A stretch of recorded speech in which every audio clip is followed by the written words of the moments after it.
Hello and welcome to this special exploring session, as today we are looking at the life and death of Jack Straw, a play of which we have already done quite a lot on the podcast. You can actually go away now and listen to a full cast audio adaptation and also a lengthy series looking at the way each scene functions in excessive, and I do mean that quite literally, excessive detail for a play that is incredibly short. This week we were supposed to be doing a community production of this play.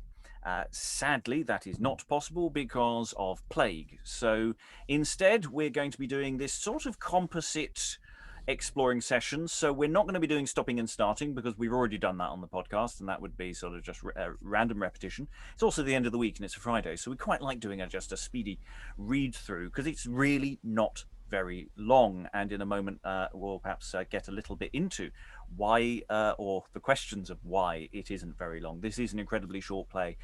It runs at somewhere between 60-70 minutes depending on how you perform it, and I say we're going to actually talk about the play before we actually do it today, which is not normally how we do things. We normally like to let the readers here be terribly surprised and confused by the text as it flows before you and discuss it as we go. But I say we're not doing that today. So what we're doing is I, Robert Crighton, your host, am going to pass over first to Stephen Longstaffe, who has actually edited this play in an edition which, if you want to purchase, you can go to Amazon and spend £300 thereabouts, and you'll be able to get yourself a copy of that particular edition.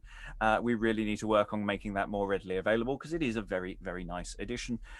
So I will pass you over to Stephen to briefly talk about the life and death of Jack Straw. Oh, and there it is. That's me 20 years ago when we published it. And I got 300 quid for writing that bloody book. And now they're selling it for 300 quid. There you go. So I knew 20 years ago, I knew absolutely everything about this play. And I'm quite happy seeing as it's mine and not theirs. If people want to actually read bits of it, I've got most of it on files. I can just send it to people. What I want to do today is I want to talk a little bit about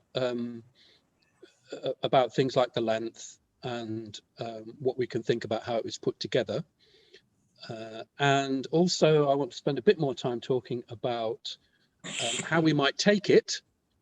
There's a particular context for this, I think, which I'm very keen to once again talk about, which is to do with the way in which we think about plebeian or commons political actions, and the way in which other people think about them. And I want to try and move that along a little bit, but I'll start with a bit about the play. The first thing I suppose we need to say is this is not a subplot. This is not an episode in another play. And I do think that's really, really important, because this is the only play which focuses solely upon empowered commoners acting politically on a national scale in this period. And I do think that is very important. It is very short, and it could fit into another play, but it would have a completely different context.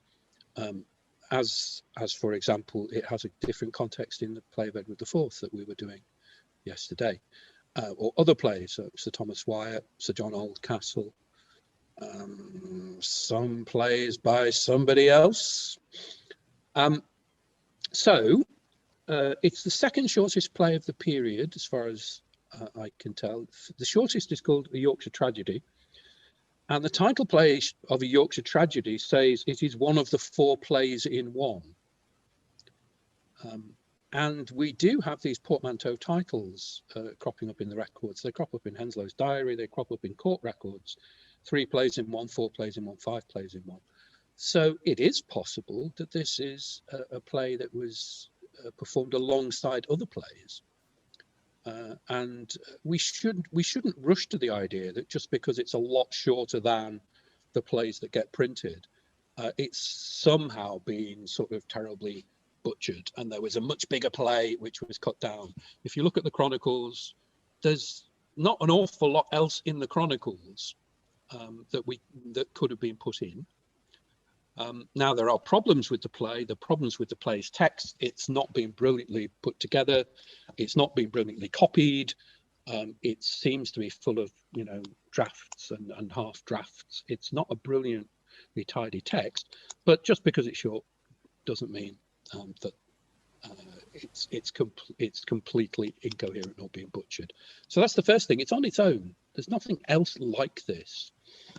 And the reason I think that's important is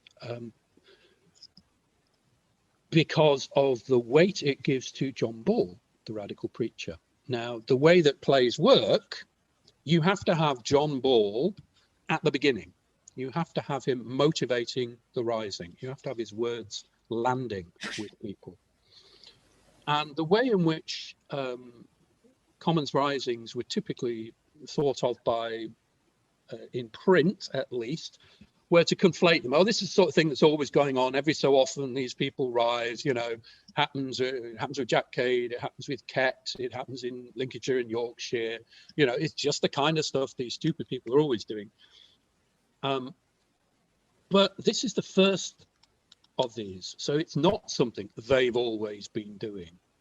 And the reason they rise is, well, there are two reasons they rise, but one of them is the words of Ball, and Ball has to be in there. What Ball says, and particularly the scriptural justification for resistance to oppression, has to be there at the beginning and be seen to motivate what is done, and they have to land with the audience. So that's the really important thing, and that's the thing that sets it off from all the other representations of the period. And you know, I'm not being bumptious, but I think I really do mean all the others. So I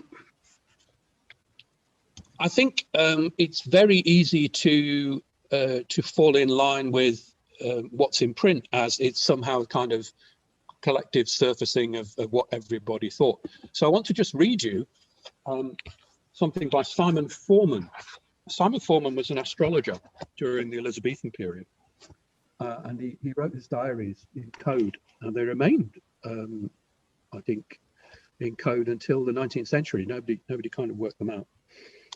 He refers to a play about Jack Straw, which is not Jack Straw, and it's he goes to the Globe on the 30th of April, 1611, and he sees a play which he identifies in his diary as Richard II at the Globe.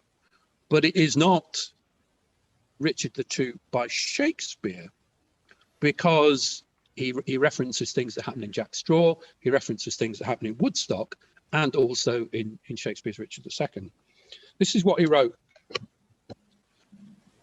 This is what he takes away from the play.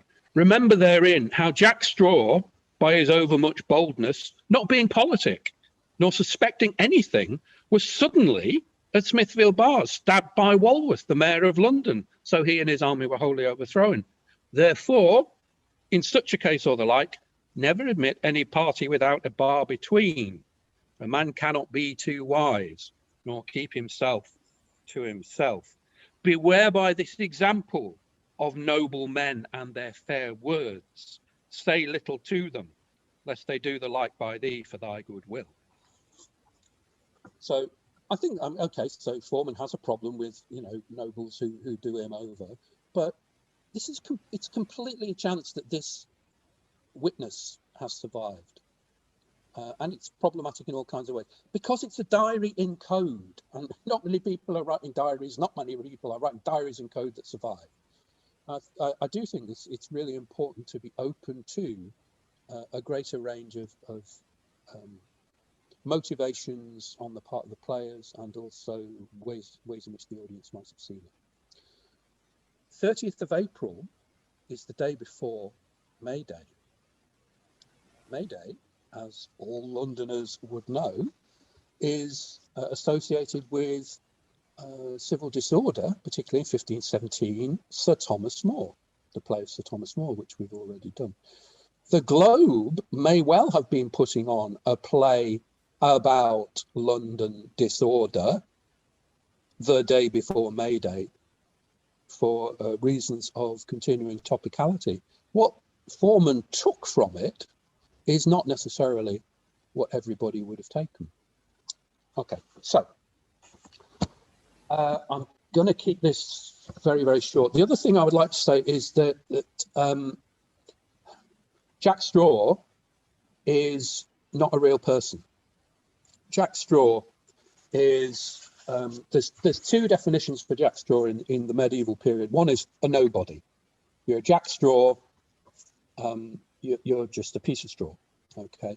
You're a nobody. The other definition is festivity, country festivity had a figure called a Jack Straw, which is basically a bloke covered in straw, you know, the kind of thing that you can still see footage from the Victorian period in this country, or like the Bury Man, who's still going in Scotland. There's this guy who's completely covered with burrs for the whole day. Jack Straw is a festive figure, in other words. A Jack Straw is somebody who comes in as part of festivity. For example, in 1517, again, Lincoln's Inn, they have the Christmas revels there. They have Christmas shenanigans, and they elect a king of Christmas revels, and the king is called Jack Straw. And we know this because the records say Jack Straw and all his attendants from henceforth obviously banished from Lincoln's Inn. So festivity is connected to social disorder in a very obvious way, i.e. it's a way for people to gather together. So 1549, the Ket Rising in Norfolk and East Anglia more generally starts at a play, a group of people gathering together. But there's a wider sense in which festivity and social order are linked, and that is that yeah, exactly, yeah. As the Lord of Misrule. Well, they're both, yes. Sorry, something's come up in the chat. Helen has said, every man or Lord of Misrule. If you're Jack Straw, you're a nobody. You're an everyman, but you're also a Lord of Misrule. Yes, absolutely. Festivity shapes social disorder. The social disorder of this period, like the festivity of this period, embodies inversion of hierarchy of all kinds. And this is because, so a play which has festive elements to it when dealing with social disorder is actually following the shapes of social disorder. And that's important because of the level of mockery that's going on. Mockery of the rising by Tom Miller and by Nobs.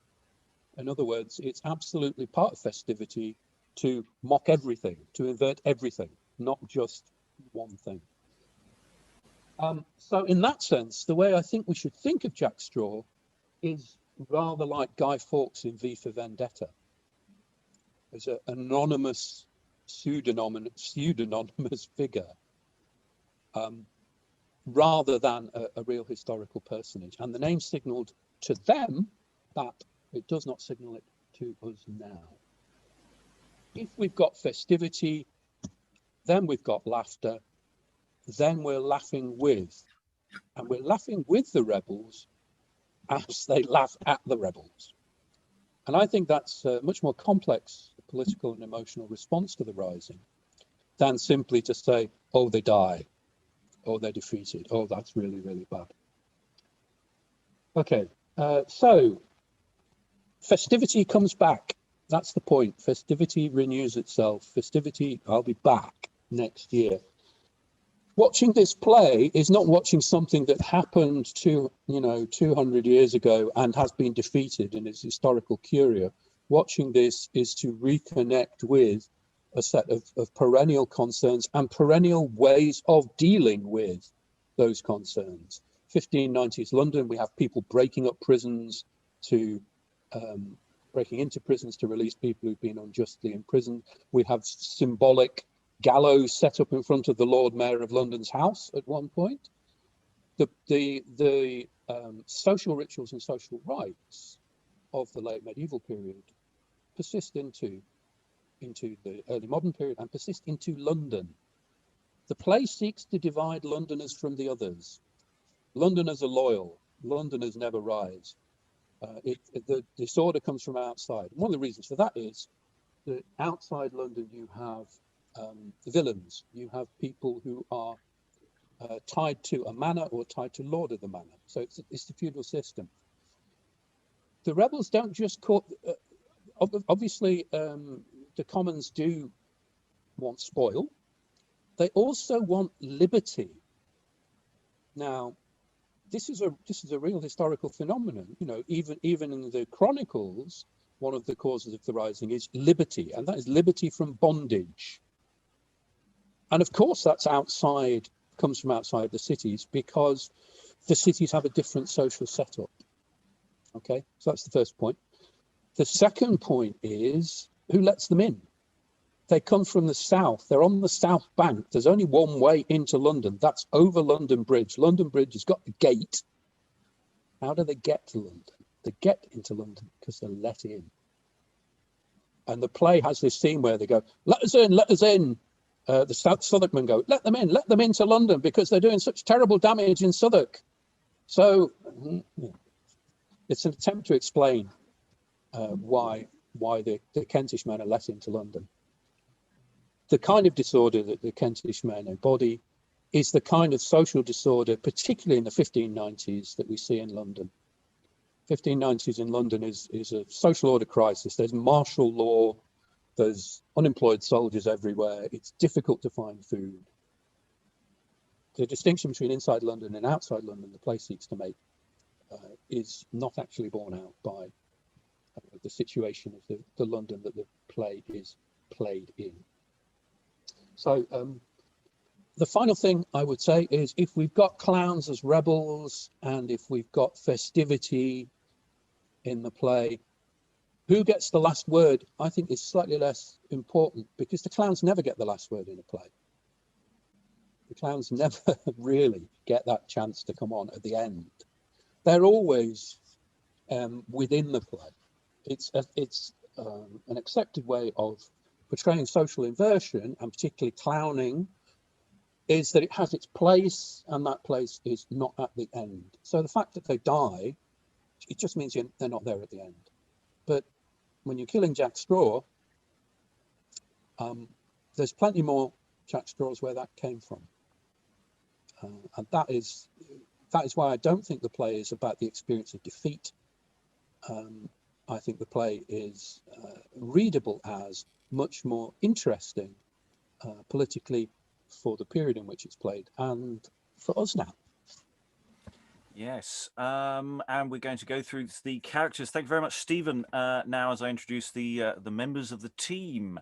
Jack Straw, the rebel, I present. Wat Tyler was my aid. Hob Carter and Tom Miller too. We all were not afraid for to deprive our sovereign king, Richard II named. Yet for our bad ambitious minds by Woolworth we were tamed. He, being mayor of London then, soon danted all our pride. He slew me first, the rest soon fled, and then, like traitors, died.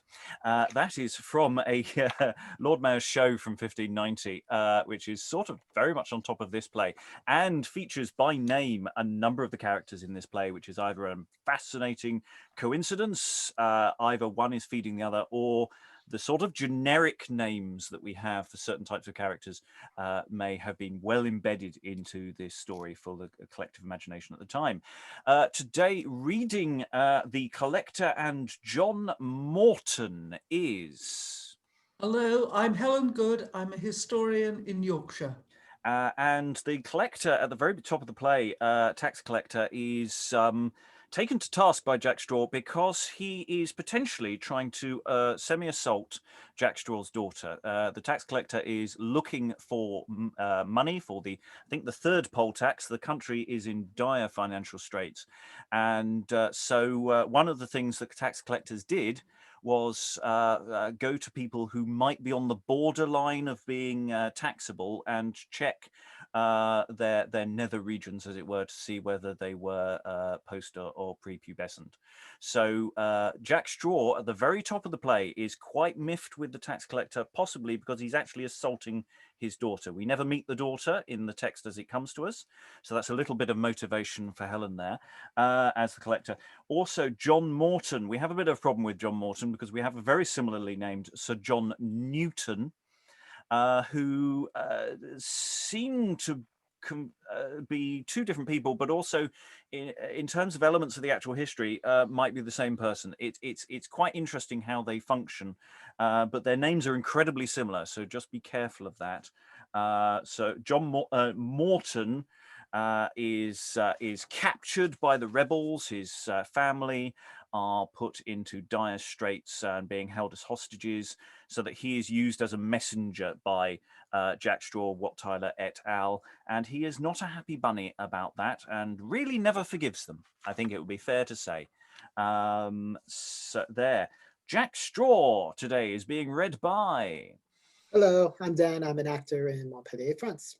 I'd say that what do we need to know about Jack Straw? Well, obviously at the beginning he's quite miffed, but also he is other people potentially ride his miffedness, and the rebellion for him comes from this righteous indignation, might be a way of saying it. So there might be a journey to be found. Dan, this is your challenge to accept it, is to find the journey of Jack through the play, through to his, and this is no spoilers, is in the title, his death.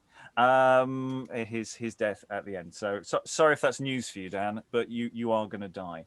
But yes, there is a potential journey here, even though the text is very, very brief. There is room for manoeuvre.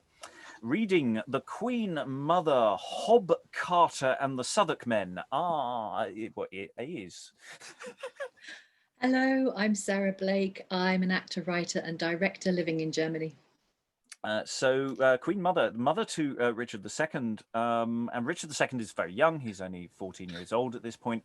So the Queen Mother herself is not, perhaps in the UK, we think of Queen Mother as being an incredibly old figure. She's not necessarily that old, quite a youthful son. She turns up in a couple of scenes and has some wonderful moments. She does get sidelined a bit at times, but she also... holds her own with a clown, shall we say, is the best way of putting that. Hob Carter is the leader of the Essex men, who they turn up, they're on our side, then they're not. So beware what the Essex men get up to. Of course, obviously, they wouldn't join us at the moment because they're going into Tier 2 lockdown. The Southwarkmen are plural. They do some shouting. Reading The Secretary and Usher today is... Hi, my name's Elizabeth Amisu and I'm also living in Romford. Now, the Secretary and Usher you could almost say in your own head that they are the same person. They serve a function as parts. The Usher is quite nice as an adjunct to the Queen Mother and feeds some really nice, potentially comic lines between the two. And the Secretary is engaged in a political discussion at the top of the play. The courtiers, the older courtiers, and we might be able to phrase them that way, are centered more at the beginning of the text as they try to guide the young king. Many of the older courtiers do not survive the length of the play. The secretary is only in one, maybe two scenes, and the usher is definitely in two scenes. And talking about people who don't survive the length of the play, reading Parson Ball, John Ball, and the Archbishop Simon of Sudbury is... Hi, I'm Alan Scott. I'm neither an actor nor an academic, but I am based in Sudbury. Parson Ball, as Stephen's talked about, sort of holds the intellectual side to the revolt. He gives it some level of weight. A lot of his dialogue is lifted directly from his actual sermons as a historical figure, and he does survive to get executed later in the play. No surprise there, by the way. I'm not worrying about spoilers. Archbishops, Simon of Sudbury, whose head is available near us in Suffolk. You can go to the St Greg's Church and ask very nicely, and you might get to see him. They keep him in the wall. The Archbishop disappears mysteriously halfway through the play, probably because he's dead. He gets hauled up in the tower and gets taken out by the rebels. At the same time as a certain Henry IV escapes. So obviously not Henry IV at the time, but a young chap escapes to commit his destiny later. This is not in the play. This is just stuff. Reading Salisbury, John Newton, and a Flemish worker is Liza. It's me, Liza Graham, actor, singer, and generally clueless person in London. Yay! And so, yeah, John Newton, I say, serves a similar function to Morton throughout the play. There's an interesting crossover of who they are. Salisbury is a one-scener, again, very much probably an older figure. John Newton is much more a younger firebrand figure in my head, in the sense that he's the kind of person that we might be leading into for Thomas of Woodstock. And the Flemish worker is unfortunate. There's a bit of a massacre of Flemish workers during the Peasants' Revolt in London, and you are going to die horribly. And I would like you to actually die. I'm going to stab you, okay? Just so you know. The stage direction says we run off. I'm going to stab you, okay? Just if that's okay. Yes, I consent to be stabbed. Excellent. Murders are so much easier when you get consent first. So reading Wat Tyler, who's literally jumping in today, so he hasn't had the prep that other people has, is... Hi, I'm Greg, and I'm from Stratford-on-Avon, and I'm not a professional actor. So Wat Tyler should die during the climactic scene, but Jack Straw dies instead. He then gets hanged in this play later on, and somebody else potentially should get hanged in his stead. There's a lot of don't worry about history too much. Anyway, a bit of a firebrand, possibly the one who's really the most enthusiastic about this rebelling lark. Reading First Messenger and King Richard II is... Hello, I'm Lynn Freitas. I'm a writing teacher living in the United States, and I am neither English, 14 years old, or a boy, but I'll do my best.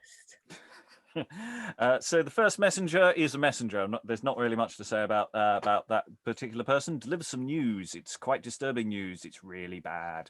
And Richard, I would say his arc in this play is finding his feet. He's a young boy. He's surrounded by older advisors, potentially at the beginning of the play. By the end, he's surrounded by perhaps people who are a bit more of his style. But he has to find his feet. And it'd be fair to say he probably panics halfway through the play. There is a speech where you could say he's probably panicking a bit. He may not. Everyone can disagree with all of these notes, by the way. You can absolutely reject all of them if you wish. I don't need to introduce Stephen Longstaffe, who is reading Tom Miller, who is, I think we could say, the out-and-out clown role of the play. Tom Miller is able to do expositionary stand-up, and there is a scene which we need to explain in advance featuring a goose. So Tom Miller will be holding a goose. He will be holding the neck of the goose. The body of the goose will be underneath his arm. My character, I'll explain in a moment, will come in, cut the head off the goose, and walk away with the body for me to eat later. We will attempt to make that clear to the viewers at home, but it's basically impossible without props. And I've improvised a prop for my end. I don't know what Stephen's going to do about the head of the goose. Probably it's going to be his hand, isn't it? It's going to be his hand. There we are. That's the goose. He is also reading Second Messenger, who similarly has some pretty bad news to deliver. Reading another short last-minute replacement, reading Treasurer and Lord Mayor today is... I'm Alexandra. This is a roundel dagger, and one of us might become relevant later. Yes, Lord Mayor is Lord Mayor Woolworth from that Lord Mayor show in 1590. Woolworth similarly appears, and he's quite a famous figure in London, especially as part of civic pageantry, because the weapon that he used to kill Wat Tyler / Jack Straw is at least in theory a sort of secular relic of the city. He was one of the fishmongers. I suppose it was probably guilds in those days rather than livery companies, and he's quite famous for killing the leader of the rebels. And yeah, so he's going to be doing a bit of that. The treasurer is again one of these older figures in the early scenes, doing a bit of panicking, I suspect, doing a little bit of panicking. Everybody's prompting and prodding the Archbishop in that first scene, who possibly is a bit sarky with them. That's an option. I can't quite remember precisely where we went with in the past. And I am your host, Robert Crighton. I will also be reading Nobs and Spenser. Spenser is a boatsman who missed some of the action and has to be filled in. And Nobs is the possibly apprentice boy to a Jack or what Tyler. And he is in it for the looting and the death. And he's very aware that everyone's going to die. And he quite enjoys that, and he also knows that he can probably turn turncoat and bugger off by the end of the play, which is indeed precisely what he does. Now, one of the reasons I sketch all this out is because there is very little text here. We are going to start in just a moment, so eyes down, everybody. It is not a long play. It should last a little over an hour, and we'll have a little bit of time to discuss at the end, as is our wont. So we're going to be dipping in and out in terms of video screening. I will ring a bell at the end of official scenes. Potentially you could break this play down into more scenes, but we're not going to do that. I'm just going to go with the official ones as written in everybody's scripts. So without further ado, everyone who is not in scene 1, please clear the stage for the life and death of Jack Straw. Now, such a murmuring to rise upon so trifling a thing in all my life I never saw before, and yet I have been officer this 7 year and more.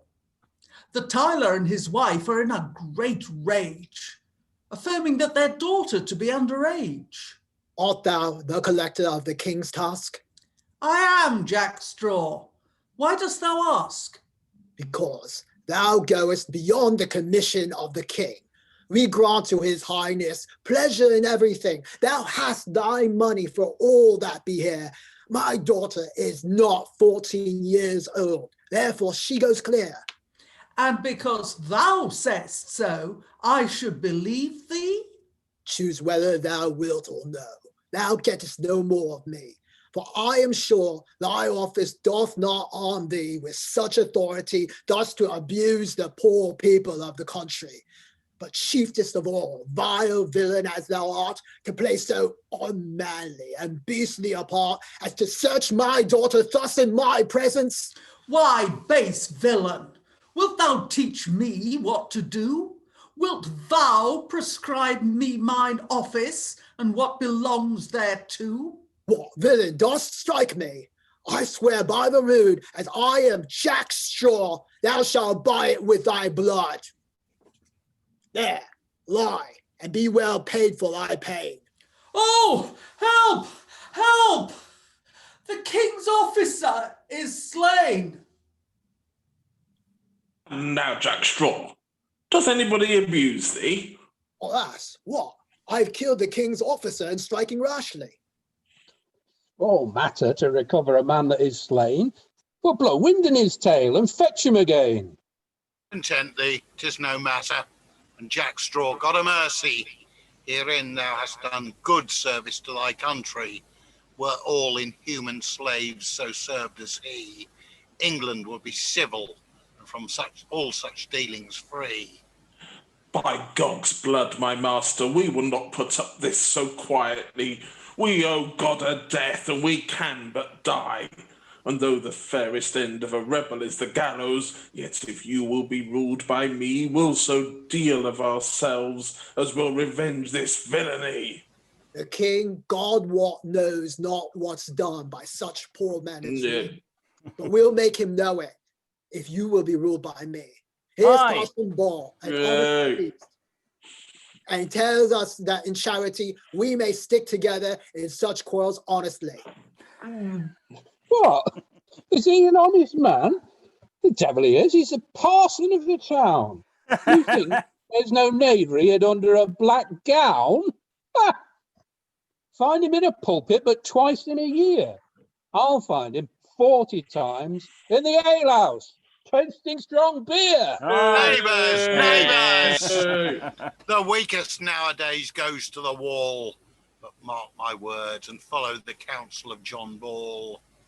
England is grown to such a pass of late that rich men triumph to see the poor beg at their gate. Aye. But I am able, by good scripture before you, to prove that God doth not this dealing allow nor love. But when Adam delved and Eve span, who was then a gentleman? Aye. Brethren, it were better to have this community than to have this difference in degrees. The landlord his rent, the lawyer his fees. So quickly the poor man's substance is spent, but merrily with the world it went. When men ate berries of the hawthorn tree, and thou help me, I'll help thee. There was no place for surgery, and old men knew not usury. Now 'tis come to a woeful pass. The widow that hath but a pan of brass, and scarce a house to hide her head, sometimes no penny to buy her bread, must pay her landlord many a groat, or 'twill be pulled out of her throat. Brethren mine, so might I thrive, as I wish not to be alive to see such dealings with extremity. The rich have all, the poor live in misery. But follow the counsel of John Ball. I promise you, I love ye all, and make division equally of each man's goods indifferently. And rightly may you follow arms to rid you from these civil harms. Hey! Well said, Parson. So may it be, as we purpose to prefer thee. We will have all the rich men displaced, and all the bravery of them defaced, and as rightly as I am Jack Straw, in spite of all the men of law, make thee Archbishop of Canterbury and Chancellor of England, or I'll die. How sayest thou, what? Shall it be so? Aye, Jack Straw, or else I'll bide many a foul blow. It shall be no other but he that thus favours the commonality. Stay we no longer prating here, but let us roundly to this gear. 'Tis more than time that we were gone. We'll be lords, my masters, every one. And I, my masters, will make one to fight when all our foes be gone. We'll see. Well shall they see before we'll lack. We'll stuff the gallows till it crack. I hope we shall have men enow to aid us here in what? How thinkest thou? Tag and rag, thou needst not doubt. But who shall be the captain of this rout? That shall for you two, for all our Kentish men. Fellow captain, welcome. Let's about it. Agreed, fellow captain. To London! To London! Oh, here's even work towards for the hangman. Did you ever see such a crew? After so bad a beginning, what's like to ensue? Faith, even the common reward for rebels. Swingled 'em. Oh, you know as well as I. But what care they? Ye hear them say they owe God a death, and they can but die. 'Tis dishonour for such as they to die in their bed, and credit to caper under the gallows, all save the head. And yet, by my fay, the beginning of this riot may chance cost many a man's life before all be at quiet. And, i' faith, I'll be amongst them, as forward as the best, and if aught fall out well, I may shift amongst the rest, and, being but a boy, may hide me in the throng. Tyburn, stand fast. I fear you will be loaden ere it be long. And yet, Lord Archbishop, your grace doth know that since the latest time of Parliament wherein this task was granted to the king by general consent of either house to help his wars, which he intends to France for wreak and just recovery of his right, how slow their payment is in every place, that better a king not to command at all than be beholding to ungrateful minds. Lord Treasurer, it seemeth strange to me that being one with reason and regard, a true succeeding prince, common sort should be so slack to give, or grudge the gift that is to be employed for their behoof.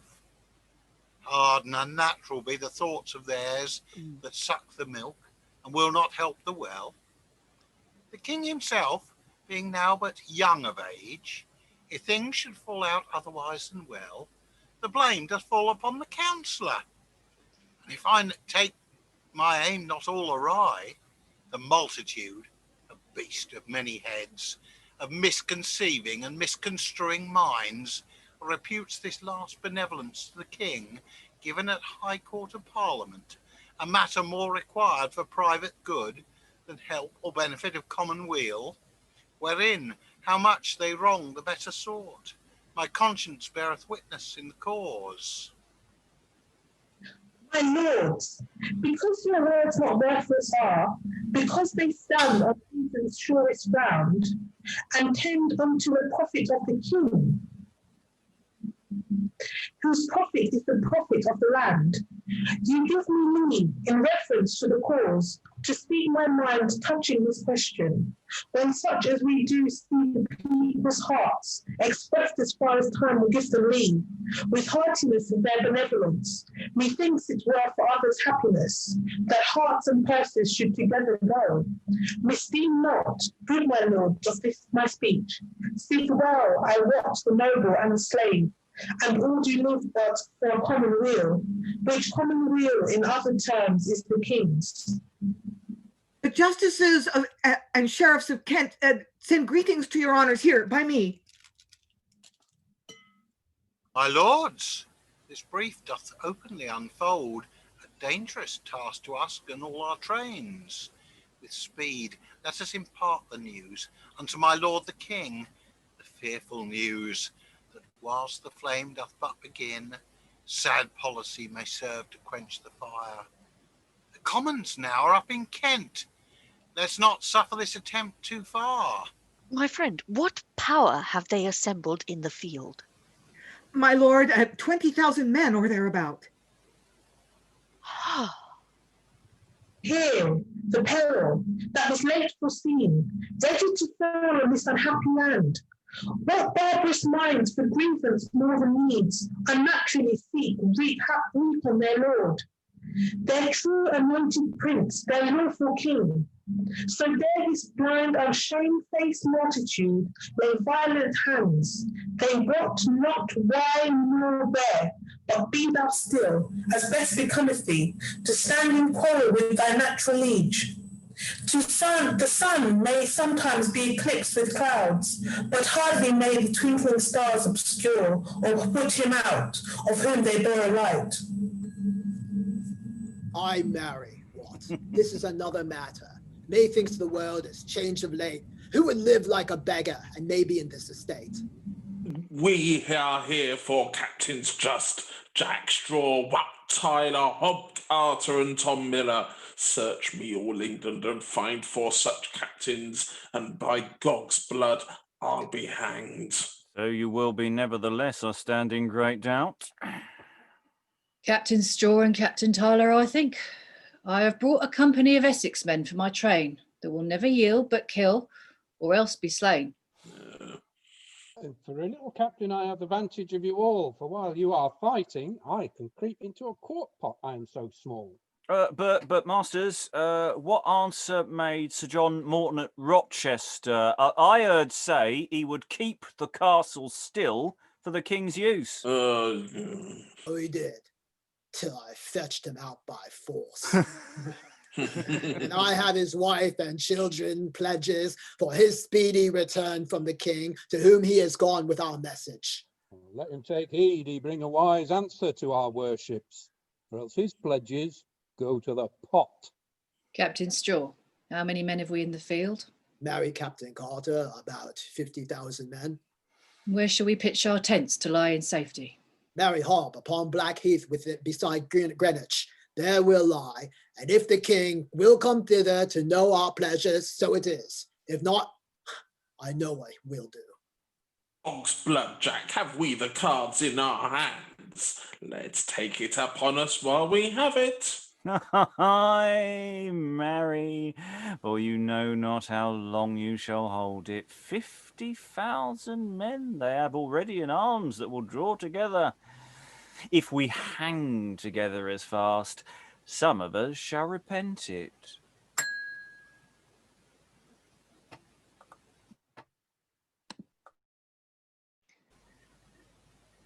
This strange, unwelcome and unhappy news of these unnatural rebels, and unjust, that threaten bracken to this wretched land, ay me, affrights my woman's mazed mind, burdens my heart, it interrupts my sleep. That now, unless some better tidings come unto my son, their true anointed king, my heavy heart, I fear, will break in twain, surcharged with a heavy load of thoughts. Madam, your grace's care in this I much commend, for though your son, my lord the king, be young, yet he will see so well unto himself that he will make the proudest rebel I know, that he'll make the proudest rebel know what 'tis to move or to displease a king. And though his looks bewray such lenity, yet at advantage he can use extremity. Your grace may call to mind that, being a king, he will not put up any injury, especially of base and common men, which are not worthy, but with reverence to look into the princely state of kings. A king sometimes will make a show of courtesy, only to fit a following policy, and it may be the king determines so that he will try before he trust a foe. You, madam, for your grace's son, the king, is so well ruled by divers of his peers, as that I think the proudest foe he hath shall find more work than he will take in hand, that seeks the downfall of his majesty.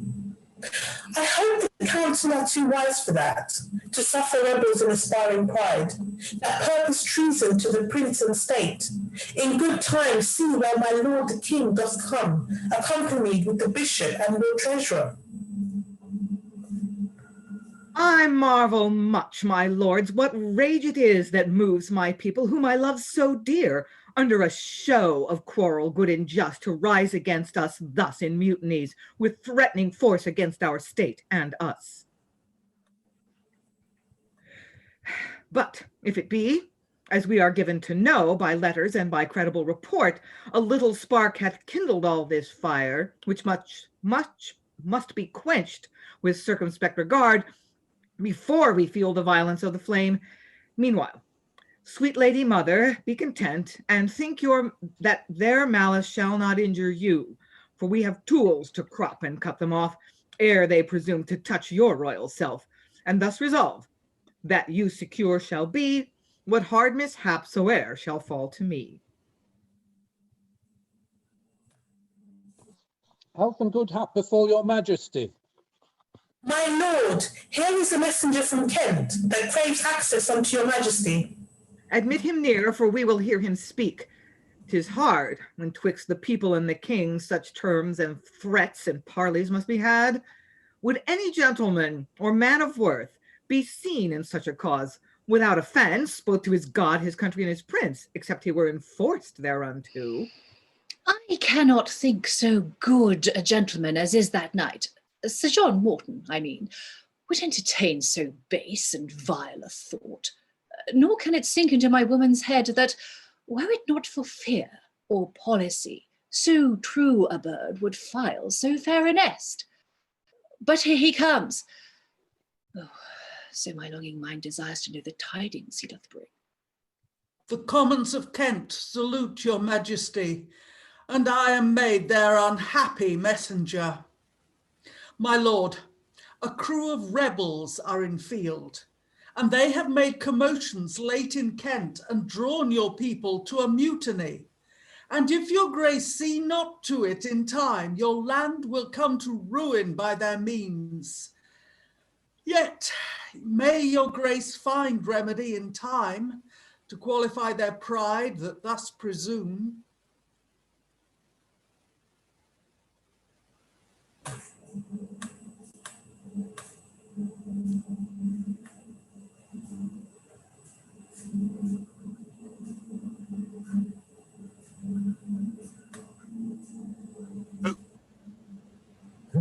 Who are the captains of this rebel rout that thus do rise against their anointed king?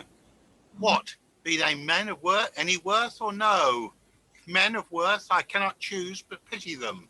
No, my good lord, they be men of no great account, for they be none but tilers, thatchers, millers, and such like, that in their lives did never come in field before this mutiny did call them forth. And for security of my back return upon this message which I showed the king, they keep my wife and children for a pledge, and hold me out from forth my castle at Rochester, and swore me there to come unto your majesty. And having told you their minds, I hope your grace will pardon me for all, in that I am enforced thereunto. How many men have they assembled in the field? I think, my lord, about 20,000 men. But if your grace would follow my advice, thus would I deal with these rebellious men.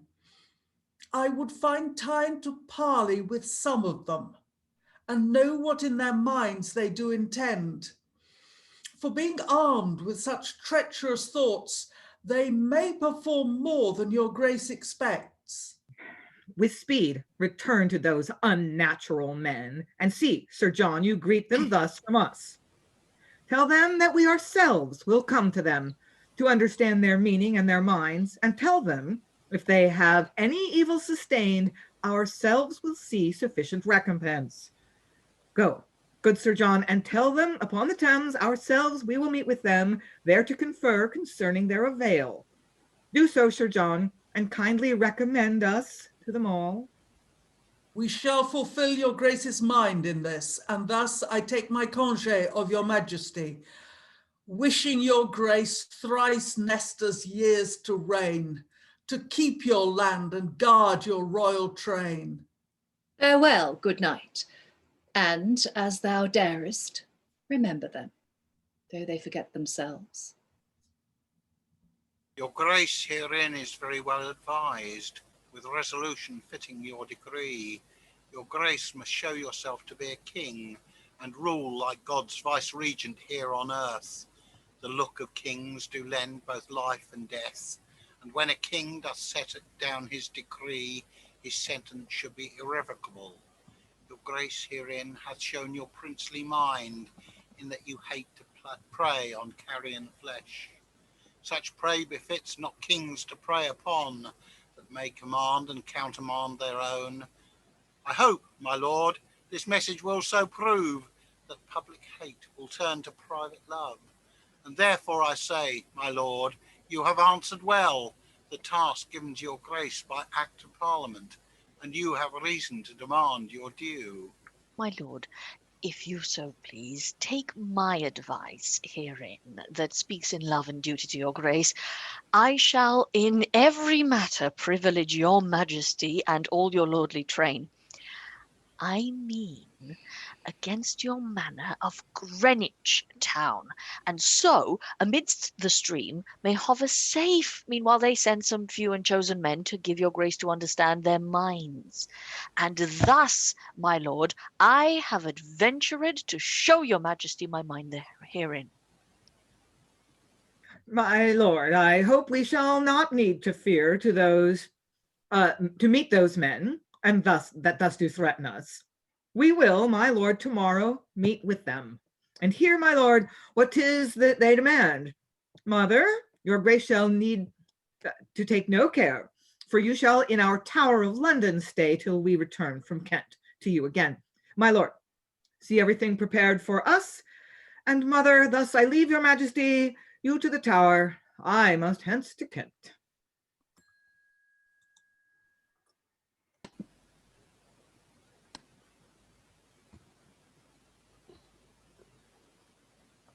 Well, it's good to make provision. For peradventure, we shall lack victuals, and we lie in camp on Blackheath long. And in faith, as long as this goose lasts, we'll not starve. And as many good fellows as will come to the eating of her, come and welcome. For in faith, I came lightly by her, and lightly come, lightly gone. We captains are lords within ourselves, and if the world hold out, we shall be kings shortly.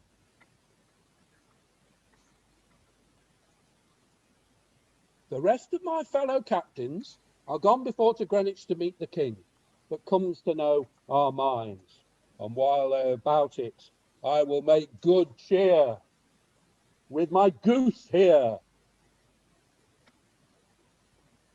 What's a goose flown away without a head?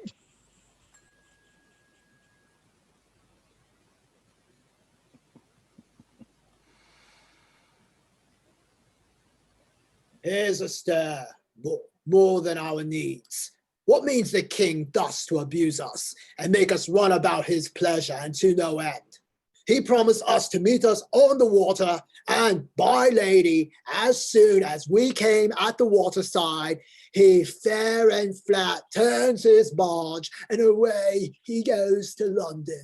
I tell thee what, we will not put up this abuse. By Gog's blood, Captain Straw, we will remove our camp and away to London roundly, and there we'll speak with him, or we'll know why we shall not. God of mercy, what? And ere we have done, we will be lords every one. No.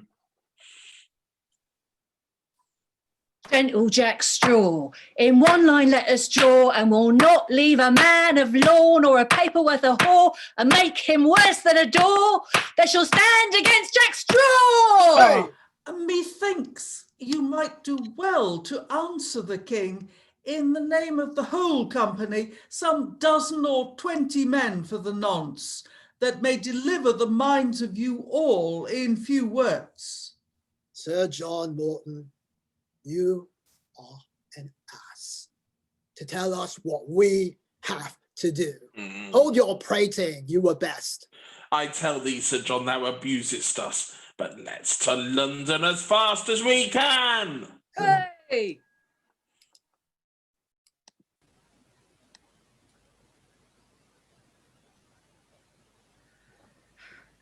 My lords, if all our men are coming to the shore, let us return again into the town.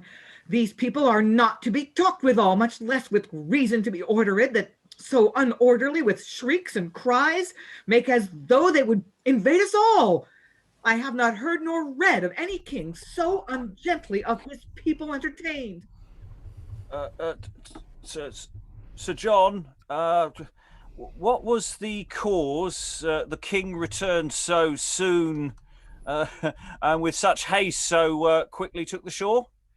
Bargeman, the king had reason for the same. I warrant thee, he was not ill-advised. I think he meant to have commenced some talk with that unruly crew. He meant so indeed, Spenser, but you heard how it fell out. Well, not well. I held my stern so hard. 'Twas thus. The king and all his company being rowed with oars as far as Greenwich town, it was a world to see what troops of men like bees that swarm about the honey hive gan strew the gravel ground and sandy plain, that filled the air with cries and fearful noise. From the water did an echo rise that pierced the ears of our renowned king, affrighting so his heart with strong conceit of some unhappy grievous stratagem that, trust me, with my ears I heard him say, he thought they would have all, like spaniels, ta'en water desperately and boarded him. So did they, all they fare like frantic men, that time he thought to speed away apace, and take the best advantage of the place. Oh, indeed, I could not greatly blame His Majesty. Myself was not so scared this 7 years. Methought there was sufficient months enough for, at highest tide, to have drawn the Thames dry. Spenser, ere it flow thrice at London Bridge, London, I fear, will hear of worser news. Neighbours, you that keep their gates, let the king's liege people in, or we must feign to aid them with balls of wildfire or some other device, for they have spoiled all Southwark, let out all the prisoners, broke up the Marshalsea and the King's Bench, and made great havoc in the borough here. Therefore, I pray you, let them in. Porter, open the gate. If thou lovest thyself or thine own life, open the gate. You have a certain spare goose came in to be roasted. She is enough by this. What means these wretched miscreants to make a spoil of their own countrymen? Unnatural rebels! Whatsoe'er by foreign foes may seem no whit so strange as Englishmen to trouble England thus. Well may I term it incest to the land, that like a foul lawless force and violence, which Quirinus did offer to his child. Oh, happy time, from all such troubles free! What now, alas, is like to be the end of this attempt? But that so long as they are glutted with all with blood they bathe therein. Sarah? Now, Sarah, here it is set down by our captains that as many of you as cannot say bread and cheese in good and perfect English, ye die for it. And that was the cause so many strangers did die in Smithfield. Let us hear you say bread and cheese. Bread and käse? Close enough.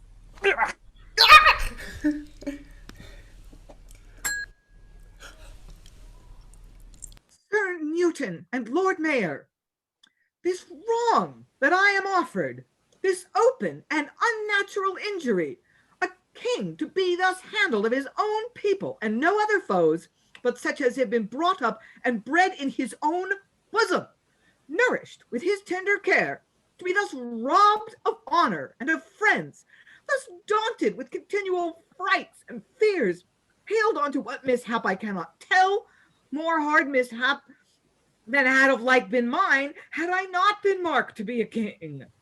It shall become your grace, most gracious lord, to bear the mind in this afflicted time, as other kings and lords have done before, armed with sufferance and magnanimity, the one to make you resolute for chance, the other forward in your resolution. The greatest wrong this rout hath done your grace, among many other wicked parts, as in frighting your worthy lady mother, making foul slaughter of your noblemen, burning up books and matters of records, defacing houses of hostility, St. John's in Smithfield, the Savoy, and such like, and beating down like wolves the better sort. The greatest wrong, in my opinion, is that in honour doth your person touch. I mean, they call your majesty to parle and overbear you with a multitude as if you were a vassal, not a king. Oh, wretched minds of vile and barbarous men, for whom the heavens have secret wreak in store. But, my lord, with reverence and with pardon too, why comes your grace to Smithfield near the crew, unarmed and guarded with so small a train?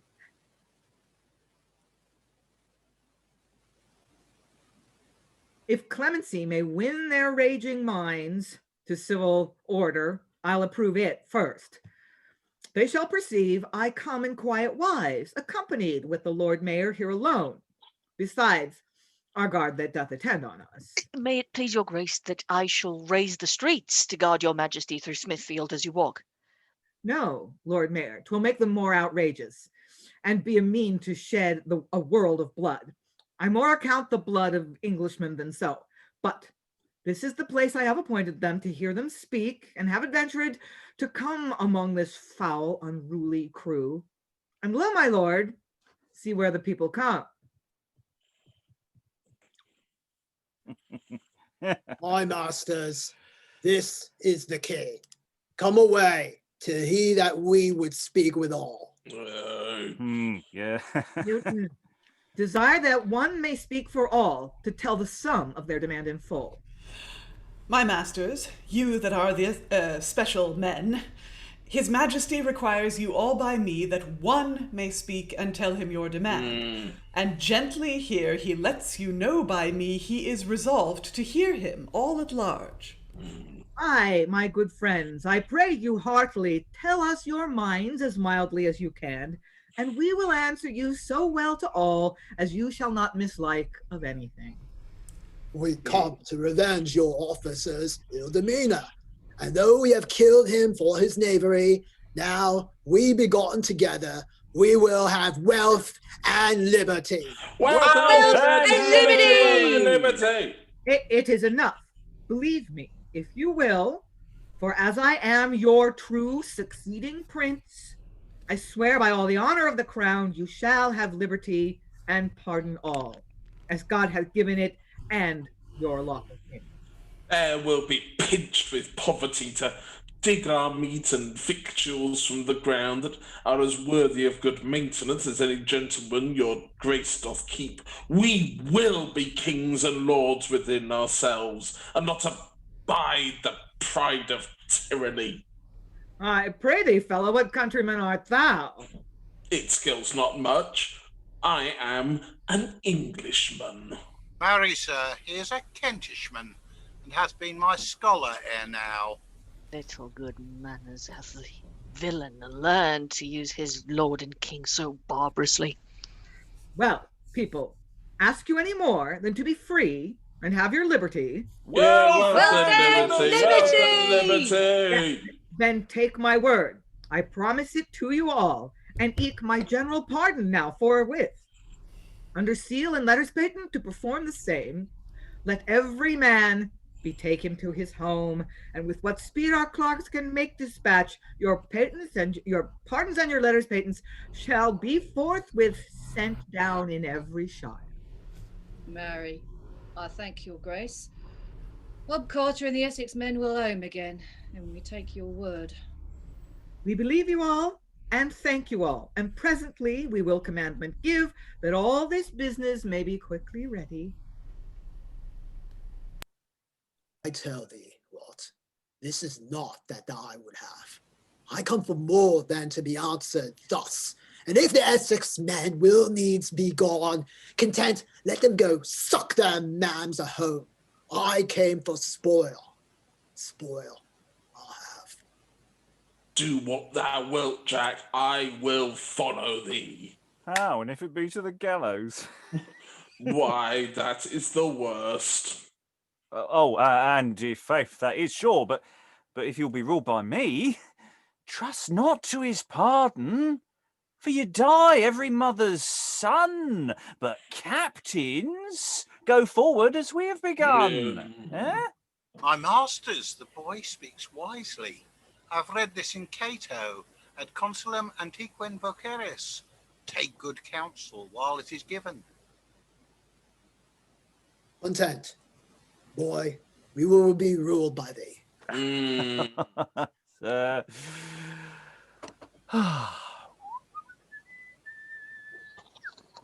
Oh, why, how now, Captain Miller, I perceive. You take no care which way the world goes.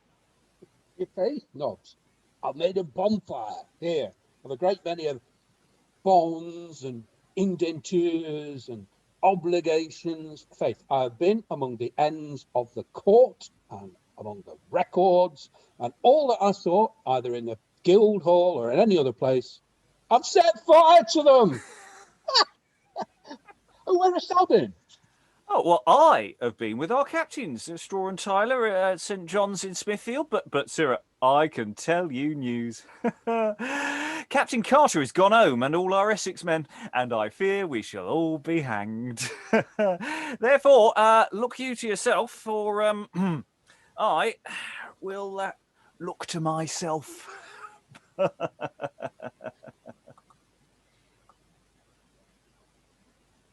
Well, if we shall be hanged, it's folly to be sorry. Go to it with a good stomach. Riddle me a riddle. What's this? I shall be hanged. I shall not be hanged. I shall be hanged. I shall not be hanged. I shall not be hanged. I shall be hanged. What doth that fellow? I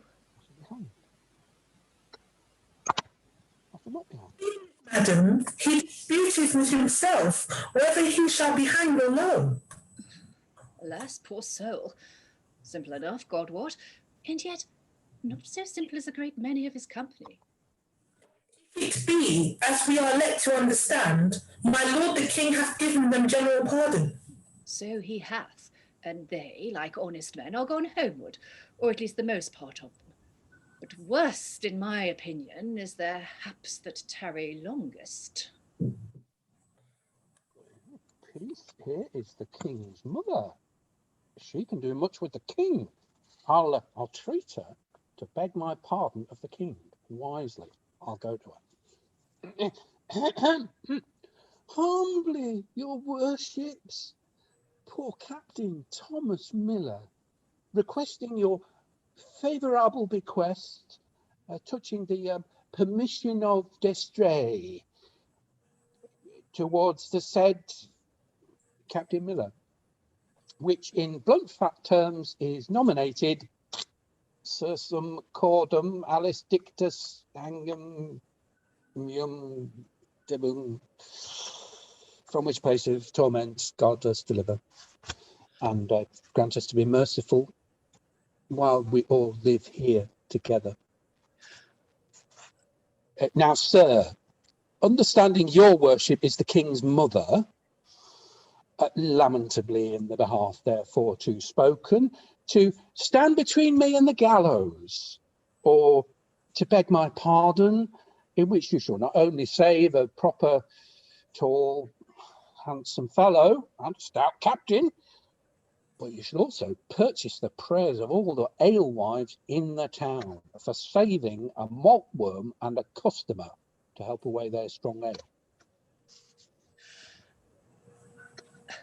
What means this fellow by all this eloquence? It seems he fears he shall be hanged, and therefore craves your grace's favour in his behalf. Alas, poor fellow, he seemeth to be a starken idiot. Good fellow, if thou wilt go beg thy pardon of the king, I will speak for thee. You in faith, I'll give you a tawdry lace. Madam, here comes an unruly crew. Let's be gone. The king and his nobles think they may sleep in quiet. Now they have given us a little holy water at the court, but there's no such matter. We be no such fools to be bobbed out with words and after come to hanging. What? Do the thing thou comest for. Thou wilt be ruled by me, we'll not leave it so. Rantara, have at all, my boy. Rantara! Rantara! Say so, my heart, and farewell, my pardon. I'll do as ye do. Hang together for company. Neighbours and friends never yield, but fight it lustily in the field. But God will give you strength and might, and put your enemies to flight, to stand against them day and night. For of my honesty, your quarrel's right.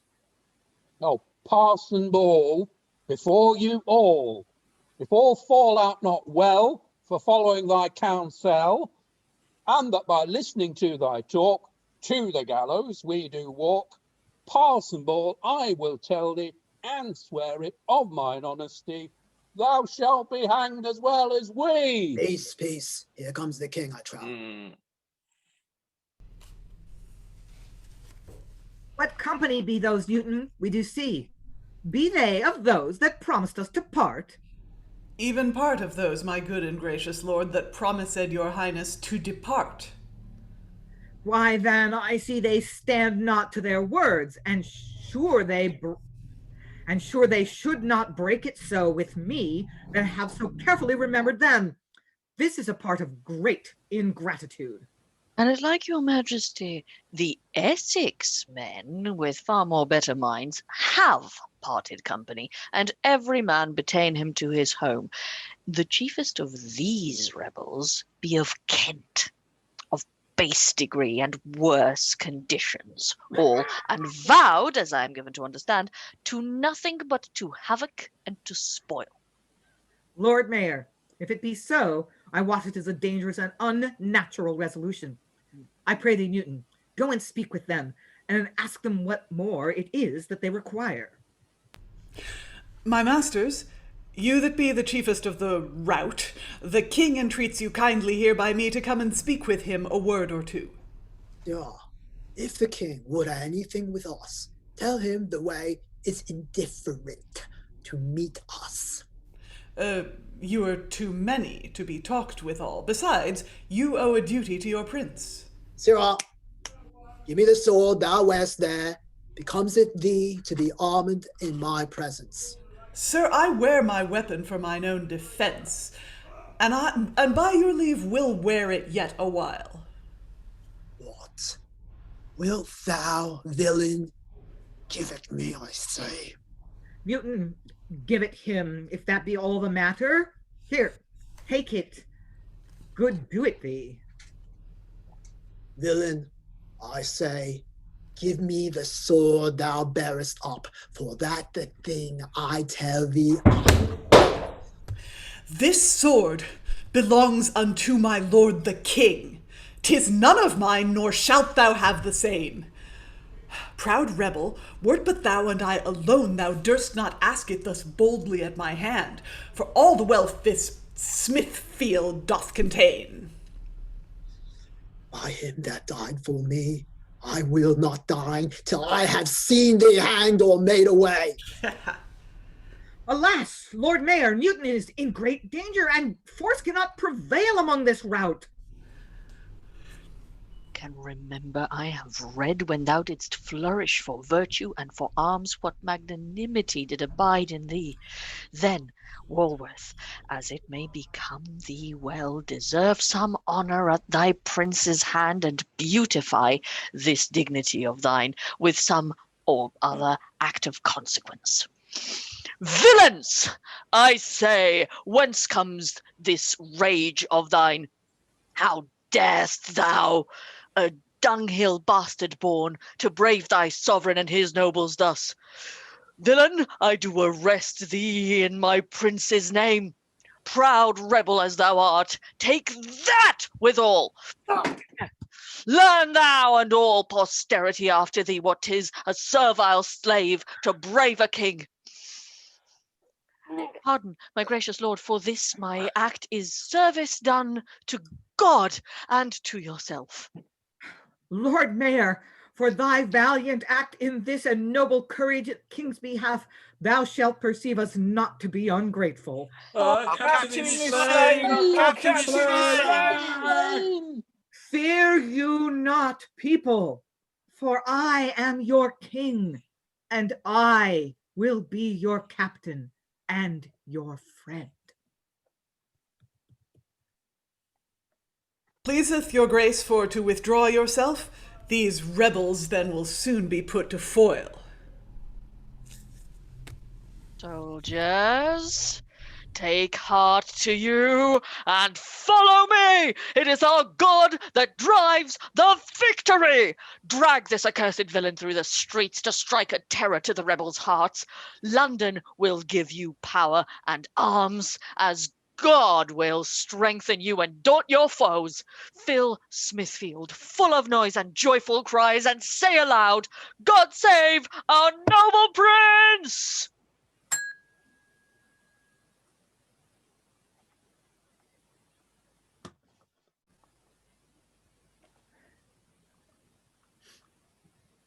Lord Mayor, Morton, Newton, and Lord Mayor, and well-beloved friends, whose readiness in aid of us and ours hath given just trial to your loyalty and love you bear us and to our land. Sith by the help and mighty hand of God these foul, unnatural broils are quieted, and this unhappy tumult well appeased, having, as law and duty binds us to, given both due praise and sacrifice of thanks unto our God, from whom this goodness comes, let me now to your council recommend, and to your sad opinions generally, the end of these great and high affairs, this mighty business that we have in mind. My lords, I would not yet, but mercy should, against the law in this hard case prevail, as I may give my word unto you all, that if they then had left their mutiny, or rather had let fall their wrongful arms, their pardon then should have been general. So I will not, yet God forbid I should, the law I know, exacted at my hands, behold so many of my countrymen all done to death and strangled in one day. The end is this, that if that careless rout that hath so unnaturally rebelled, the chief offenders may be punished, and thus you know my mind. And so, my lords, proceed, I pray you, and in no otherwise. Sith mercy in a prince resembleth right the gladsome sunshine in a winter's day, pleaseth your grace to pardon me to speak. When all the hope of life and breathing here be ta'en from all this rout in general, if then, at instant of the dying hour, your grace's honourable pardon come to men half dead, who lie killed in conceit, then think I it will be more gracious than if it offered were so hastily, when thread of life is almost fret in twain, to give it strength breeds thanks and wonder too. So many as are ta'en within the city are fast in hold to know your grace's will. There is but one or two in all the rout whom we would have to die for this offence, especially that by name are noted men. One is a naughty and seditious priest. They call him Ball, as we are led to know, a person more notorious than the rest. But this I do refer to your disposal. Pleaseth your grace, they have been rid apace, such special men as we could possibly find in many of the common rout among. And yet survives this Ball, that cursed priest, and one Wat Tyler, leader of the rest, whose villainies and outrageous cruelties have been so barbarously executed, the one with malice of his traitorous taunts, the other with the violence of his hands, that gentle ruth nor mercy hath no ears to hear them speak, much less to pardon them. It is enough. I understand your minds. And will I wot, in causes such as these, kings may be found too full of clemency. But who are those that enter in this place? Pleaseth your grace, these be the men whom law hath worthily condemned to die. Going to the place of execution, the foremost is that Ball, and next to him Wat Tyler, obstinate rebels both. For all the rest are of a better mould, whose minds are softer than the foremost twain, for, being common soldiers in the camp, were rather led with counsel of the rest, descrying better to be pitied. Morton, do those condemned men we see deliver this, a pardon to them all, excepting namely those two foremost men, I mean the priest, and him they call Wat Tyler.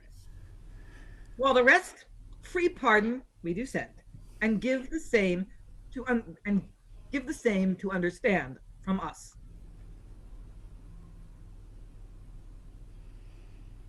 My friends and unhappy countrymen, whom the laws of England have worthily condemned unto death for your open and unnatural rebellion against your lawful sovereign and anointed prince, I am sent to you from the King's most excellent Majesty to give you to understand that notwithstanding the violence which you have offered to yourselves in running furiously into the danger of the law as mad and frantic men upon an edged sword, yet notwithstanding, I say, that you have gathered rods to scourge your own selves, following desperately your lewd and misgoverned heads, which have haled you to this wretched and shameful end,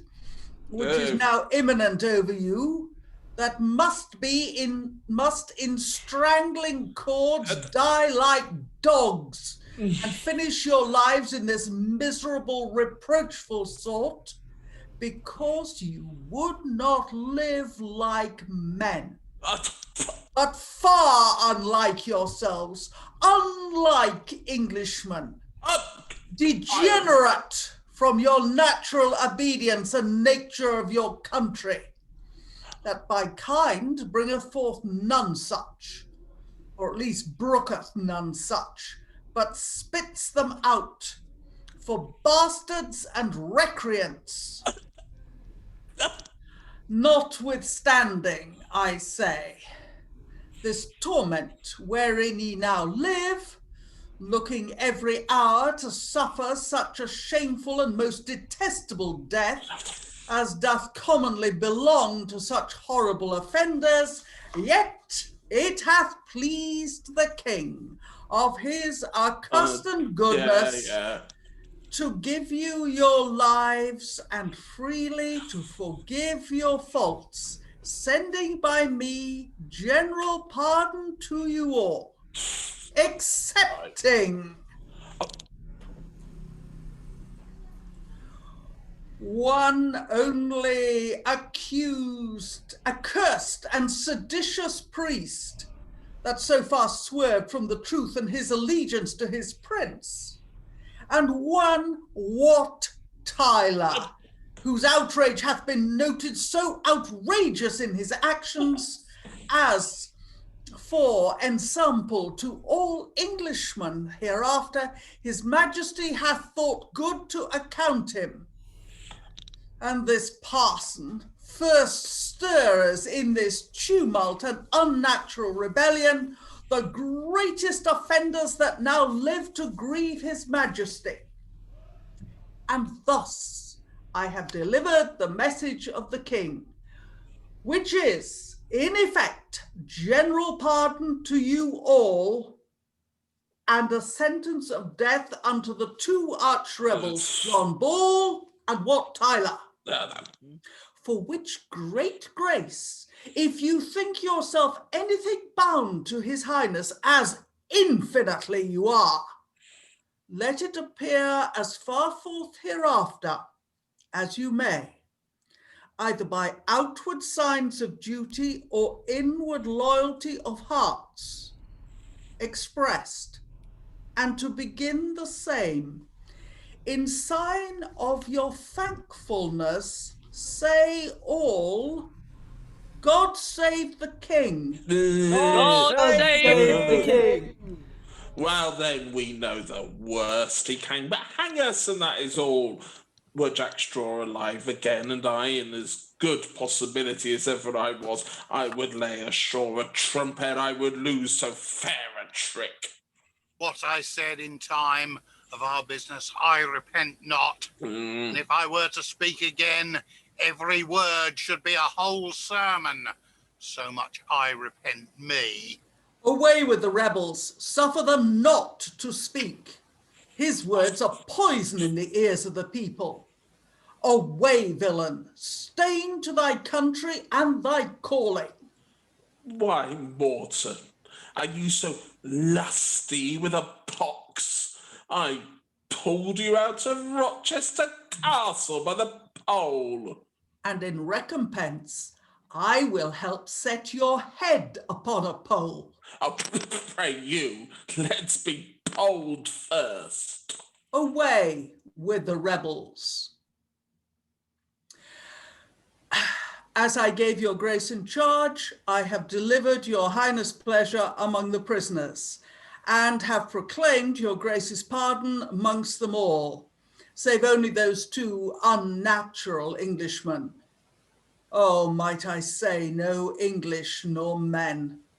That Ball and Tyler, cursed rebels both, whom I commanded to be executed, and in your highness' name have freed all the rest, whose thankful hearts I find as full replete with signs of joy and duty to your grace, as those unnatural rebels' hateful mouths are full of foul speeches and unhonourable.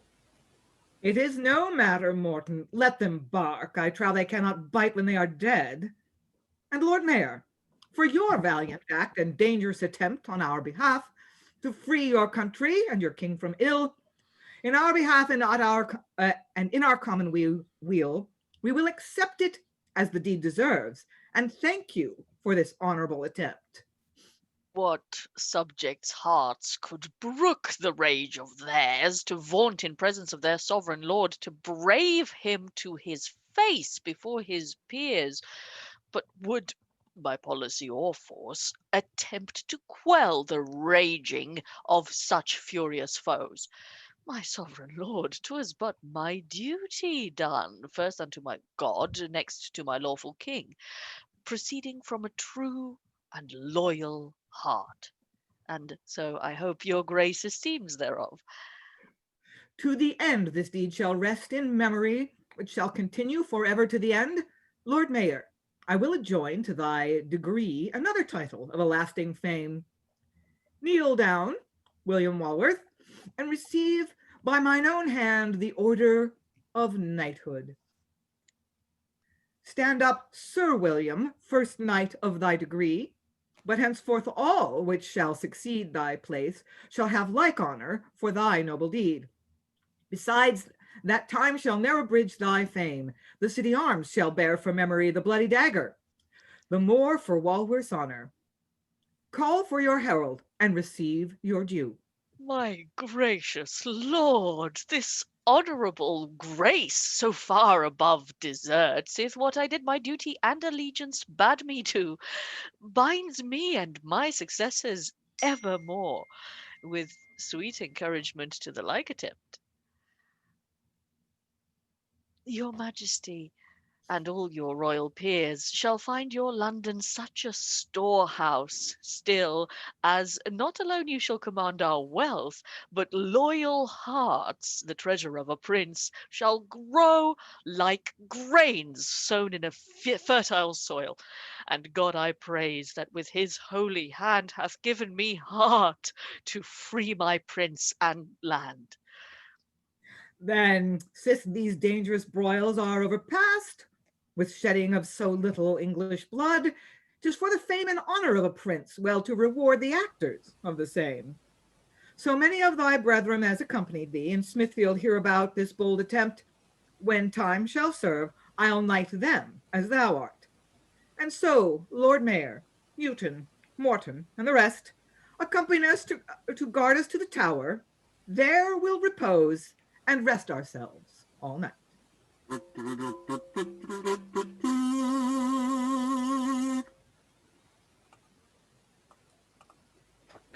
Well done, everybody. There was some lovely stuff coming out of that. I tell you what, just immediately leaping to mind from that very last speech of what we've just done the other day in Edward, the fourth part one, the whole knighting thing for people of London doing their duty. All the London-centric emphasis of this really sort of leaps out at one, having done that only the other day. I think we've all got to go. Well, Helen making that inordinately long speech work narratively is really nicely done, because we talked about it the other day about what you are trying to do, and it was really clear. Had a bad rebellion, did poor old Morton. Oh, he really hates them. God, he hates. Well, I mean, they threw him out of his castle. They took his family hostage. They made him run about on messages, and then the king sends him to pardon them. And he gets all this abuse from. I did actually send, and Greg did it very nicely. Greg wasn't making random noises. Greg was following my promptings in chat to just try and piss off Morton as much as possible. Morton was seriously pissed. I Yes. mean, a pardon! God help us! Who will send him a pardon? I'd kill every single one of them, slowly. But that's not the plan. That's not the plan which is enacted there. It's yeah. Okay, so yeah, just initial thoughts. Who wants to just leap in? I thought that went, you know, for our Friday sessions quite nicely actually. I thought there was apologies to Alan. I didn't differentiate bishop and archbishop, that they are in our version the same person. Potentially they were different characters, but I'm assuming that they're both supposed to be the archbishop. So hence that little longer. Yeah. Anyone initial first thoughts wants to throw in?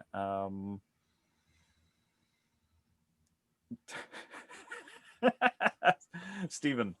Well, I'll throw in one, which is the way that Richard is represented. I think it didn't come over quite so strongly in this, but Nobs is referred to as a boy, and there is it's in the original. I didn't correct it in my edition, but I think one of his speeches has been transposed with Miller's, which is one about being so small you can crawl into a pint pot.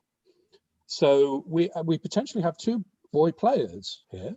We have Richard and Nobs, and the contrast between them, I think, is a really interesting one, because it's quite common for monarchs to be counselled, but the idea of a 14-year-old being on the throne for the sort of late medieval, early modern period was a terrifying one. You know, I mean, this is half of what the Wars of the Roses is about. You know, too many people have the managing of the state, and so I think it's a really interesting. Although I don't even think the king is named, is he? But I think it's really interesting to think of this play as juxtaposing two teenagers and the way that they're behaving. And I think that functions to emphasize the achievement of Richard, actually.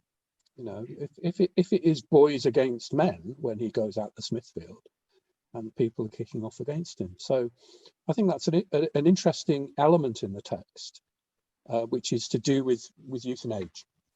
Yeah, I'm not sure that that Tom Miller. I think it is Tom Miller who refers to himself as also being small. I know that Nobs definitely refers to himself as a boy. Yeah, but it seems that it fits with Tom Miller's shtick that he's talking about being fitting in a quart pot. Yeah, okay. I mean, yeah, I know that's what the text says, but I mean, there are other mistakes in the text. Well, you know, it's a suggestion.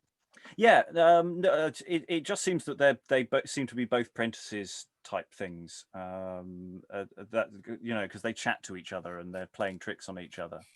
So three boys, even better. Yeah. I should point out for reference, I did swap two things around in the text that he actually performed. So there's a speech that Wat did by Gog's death. My master, we shall not put this up this so quietly. That's originally in the text as Nobs, but it makes absolutely no sense that it's Nobs. I gave it to Wat. That has been suggested by other people as well. And it makes more sense because Nobs then comments on it. It makes no sense for him to say it and then comment about other people saying it.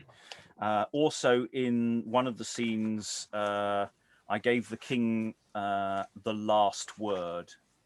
So there's a lengthy debate with the Archbishop and the Treasurer, and the king's speech is actually in the middle of it, and it doesn't quite make sense. It could function that way, but it works better for the scene to move at the end. There's an awful lot of potential like that with this play of just moving stuff around, because it is really untidy.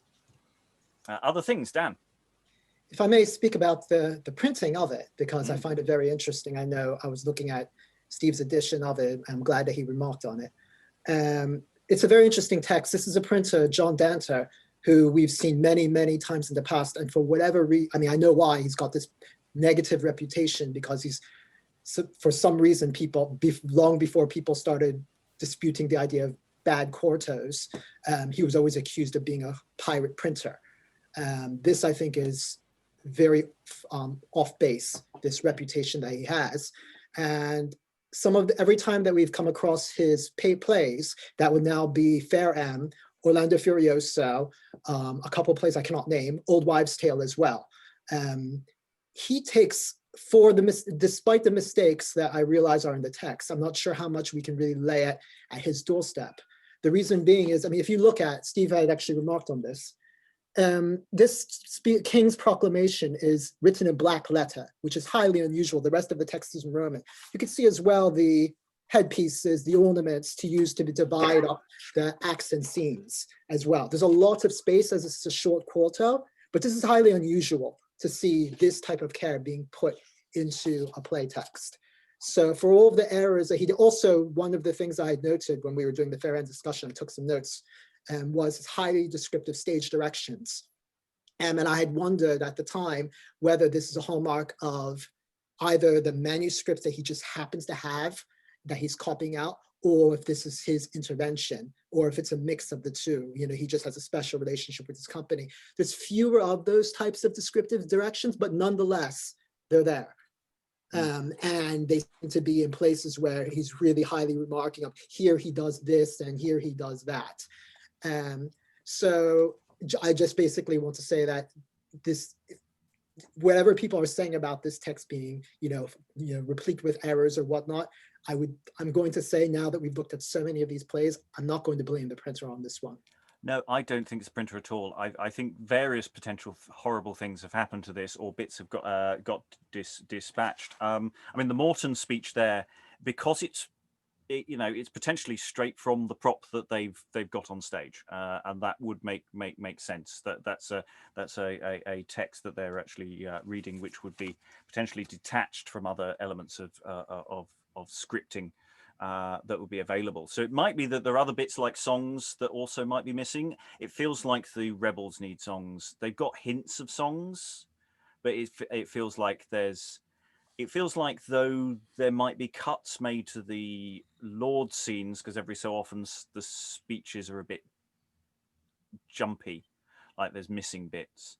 They seem to be much fuller, whereas what's happened with the rebel side is sometimes very Dadaist, and I wonder what's happened there. Well, it functions perfectly well as a script. There are a few oddities, but it has a really nice shape to it and a wholeness to it. So maybe it was a longer play and it got cut down for a portmanteau show kind thing, or or bits have dropped away. It feels like a worked text. Thoughts about performing it, and finding your characters, and disagreeing with any of the notes I gave you at the beginning, and how are you finding it? Who wants to leap in? Alexandra, you had fun with the stabby and the calling on the troops. Thoughts? Violence. Yeah, always fun. I think that's in a structural sense, having something like that at that point in the story really kind of narratively brings us up and kind of makes us excited, I guess. Yeah, I've got some ideas on the King and Treasurer's speech situation with a potential logical resolution. This is specifically in oh gosh, where is it as a scene? The last scene in Act 1, but it's probably too detailed a discussion to get into right now.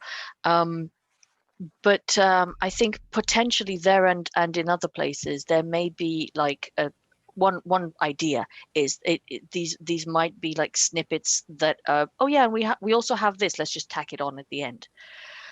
So actually that would have been, the last thing to be said might have been actually placed somewhere else, or might have been an insert or whatever, is one idea.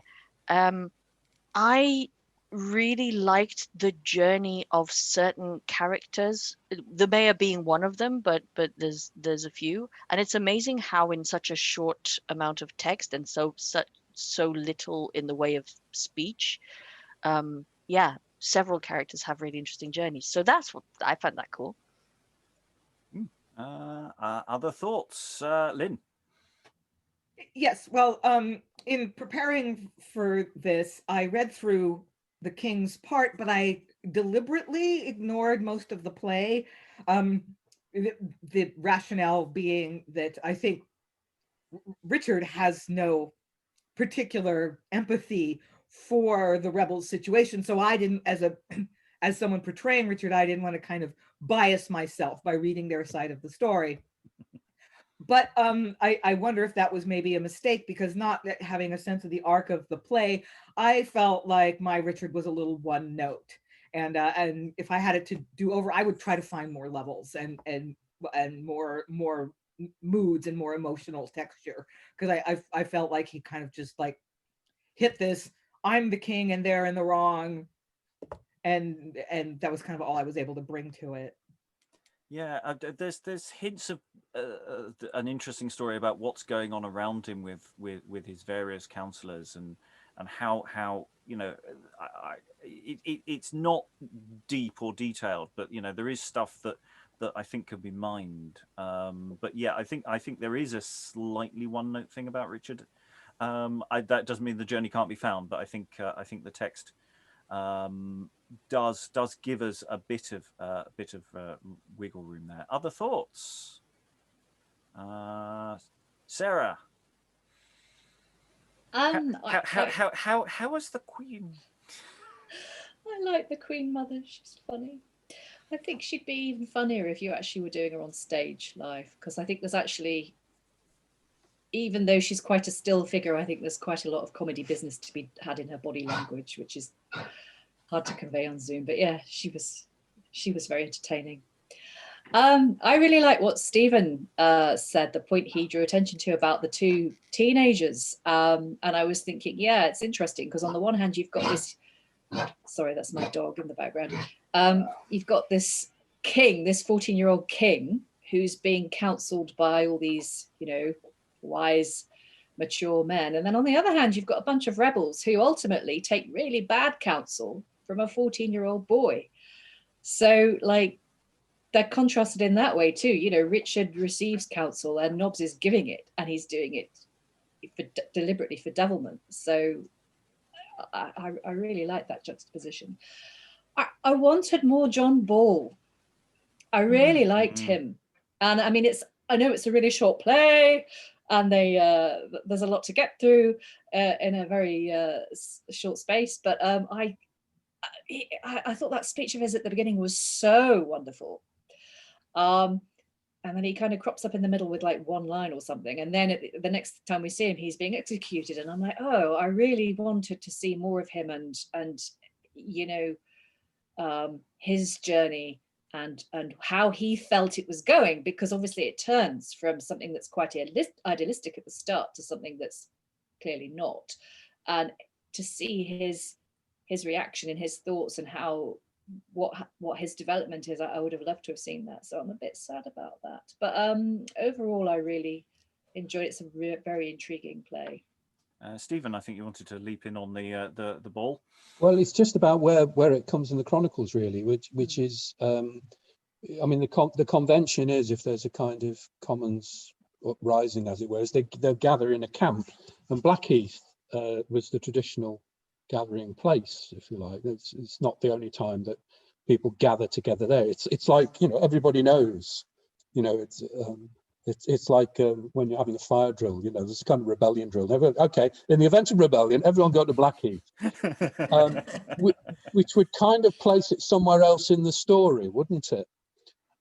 So I think that would give us a very different story, a very interesting one. But equally, I can see basically it gives you Ball once in the chronicles, so it's one shot. Where do you put it? It would have been a completely different and possibly much more interesting play if it's later on. I think this is slightly off topic, but there was one of our poets laureate, Robert Southey. He wrote a play about Wat Tyler when he was at Oxford, and 20 years later, when he was poet laureate and very respectable, it got dug up and pirated and printed.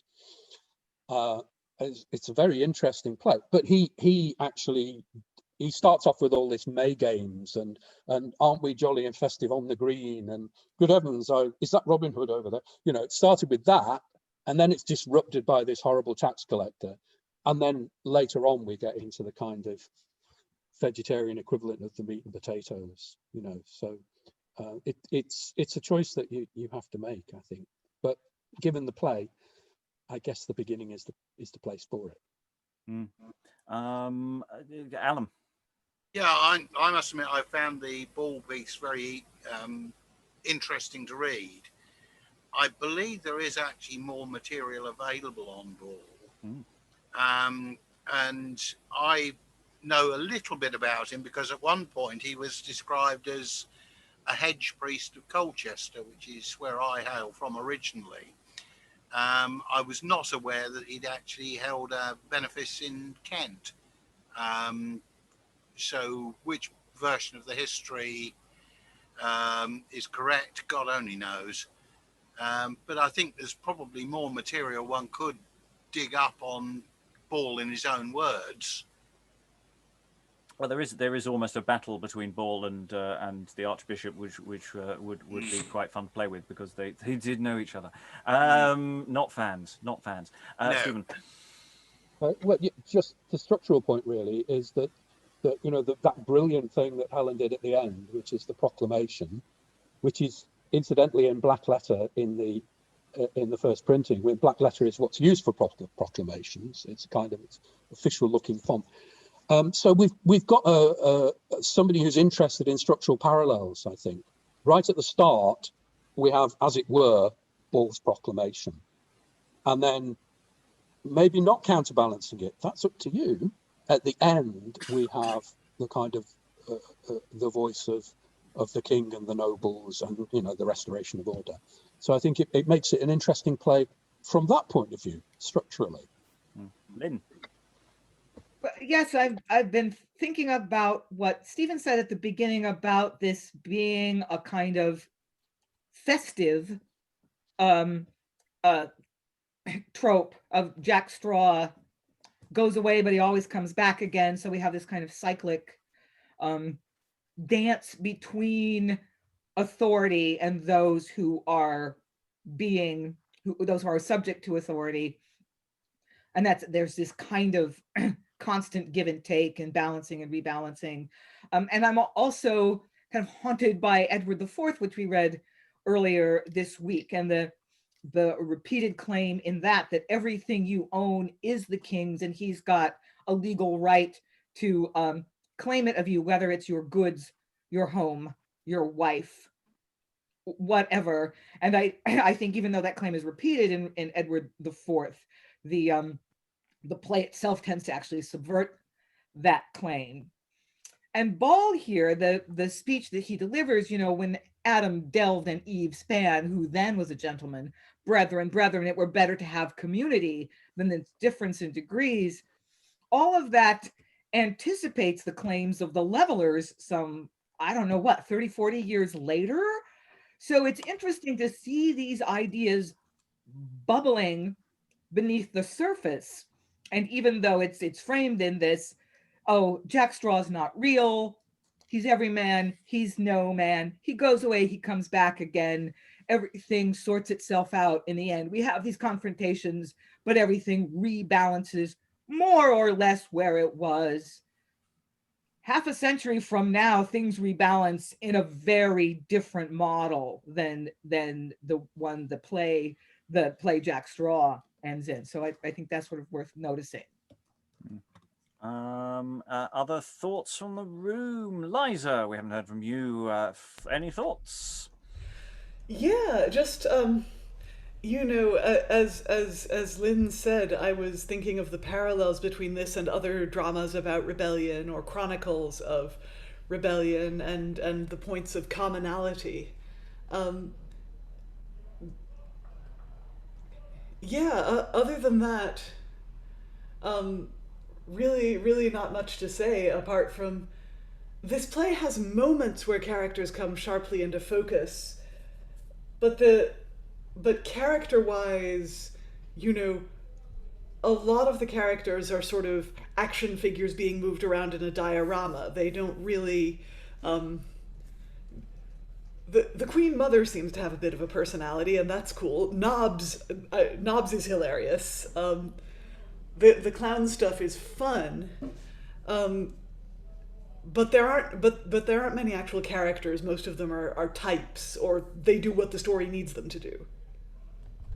I think on the Lord's side, absolutely, I'd agree. We've got an awful lot of generic Lords doing things, though it's difficult to tell because some of them are only on for one scene to spar with another on some function. The Lord Mayor, like, his diction is always aggressive towards the rebels, but apart from that, we don't know much about him. I mean, I thought Alexandra portrayed him very well. The vibe I got off Newton was old soldier, but you know, again, I guess that's a job for whoever's playing the person to do. With that question of, you know, what King, could you please go with the next score, please? You know, it's every security guard ever, isn't it? Just going, no, go with the next, no, just yourself, and this is really bad idea. You know, these concerns. Other thoughts, Helen? Yeah, I wanted Nob to come back at the end. In the audio version, he does. He hangs the rebels. Oh no, I didn't. In my version, I repurposed his earlier speech and make it an epilogue as he hangs everyone. I love that when I listened to it. It was fabulous. You're right. He does. I would have liked it that the king departs one way and Nob goes the other way, and the two boys are on the stage at the end. I think that would have been nice. Well, we can assume he survives because, you know, he says, "I'm leaving. I'm off now." So, whereas Tom Miller makes a decision to stay, there was a lengthy thing of does the clown stay, and we could argue very strongly the clown dies. You know, we might not see it, but you know, this might be another one of the very few plays we have where they kill the clown. Lots of hands going up. Alexandra, Liza, Stephen.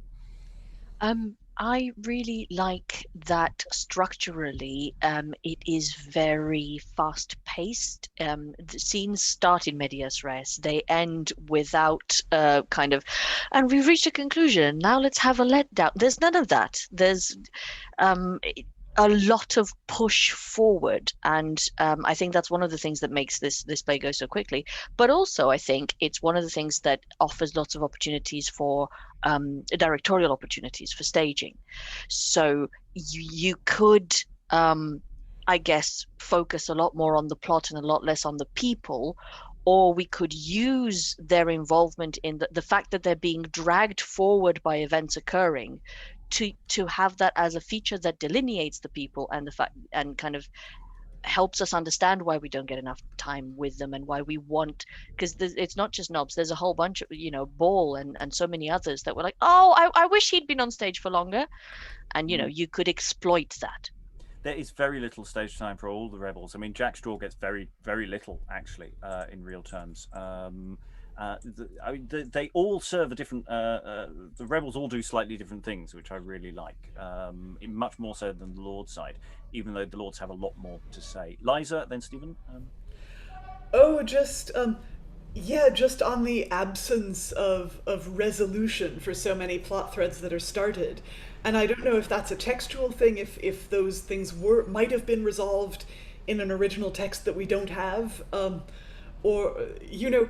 Just things like, why start? I love the start of Tom Miller and the staff and the Queen Mother. I thought it was very well done by Stephen and Sarah. And why start that if you're not going to finish it somehow? Whether you kill the clown or don't kill the clown. The other thing that sort of jumped out at me that I liked were the little passages in rhyme that are sort of rhythmic. And I thought Sarah was it Sarah who did a good job sort of making that rhythm overt and because people respond primally to rhythm and rhyme in a way that they don't to prose. Anyway. Stephen. Well, I've got loads of points now. I'm sorry, I literally did write the book. But the first point is to do with Tom Miller, and there's a bit of kind of nerdy textual evidence which suggests to me that Tom Miller scene is actually an insert. It's to do with who's supposed to be on stage when in stage directions. So, and we do know a little bit about the way some clowns work, which is they work their stuff up independently.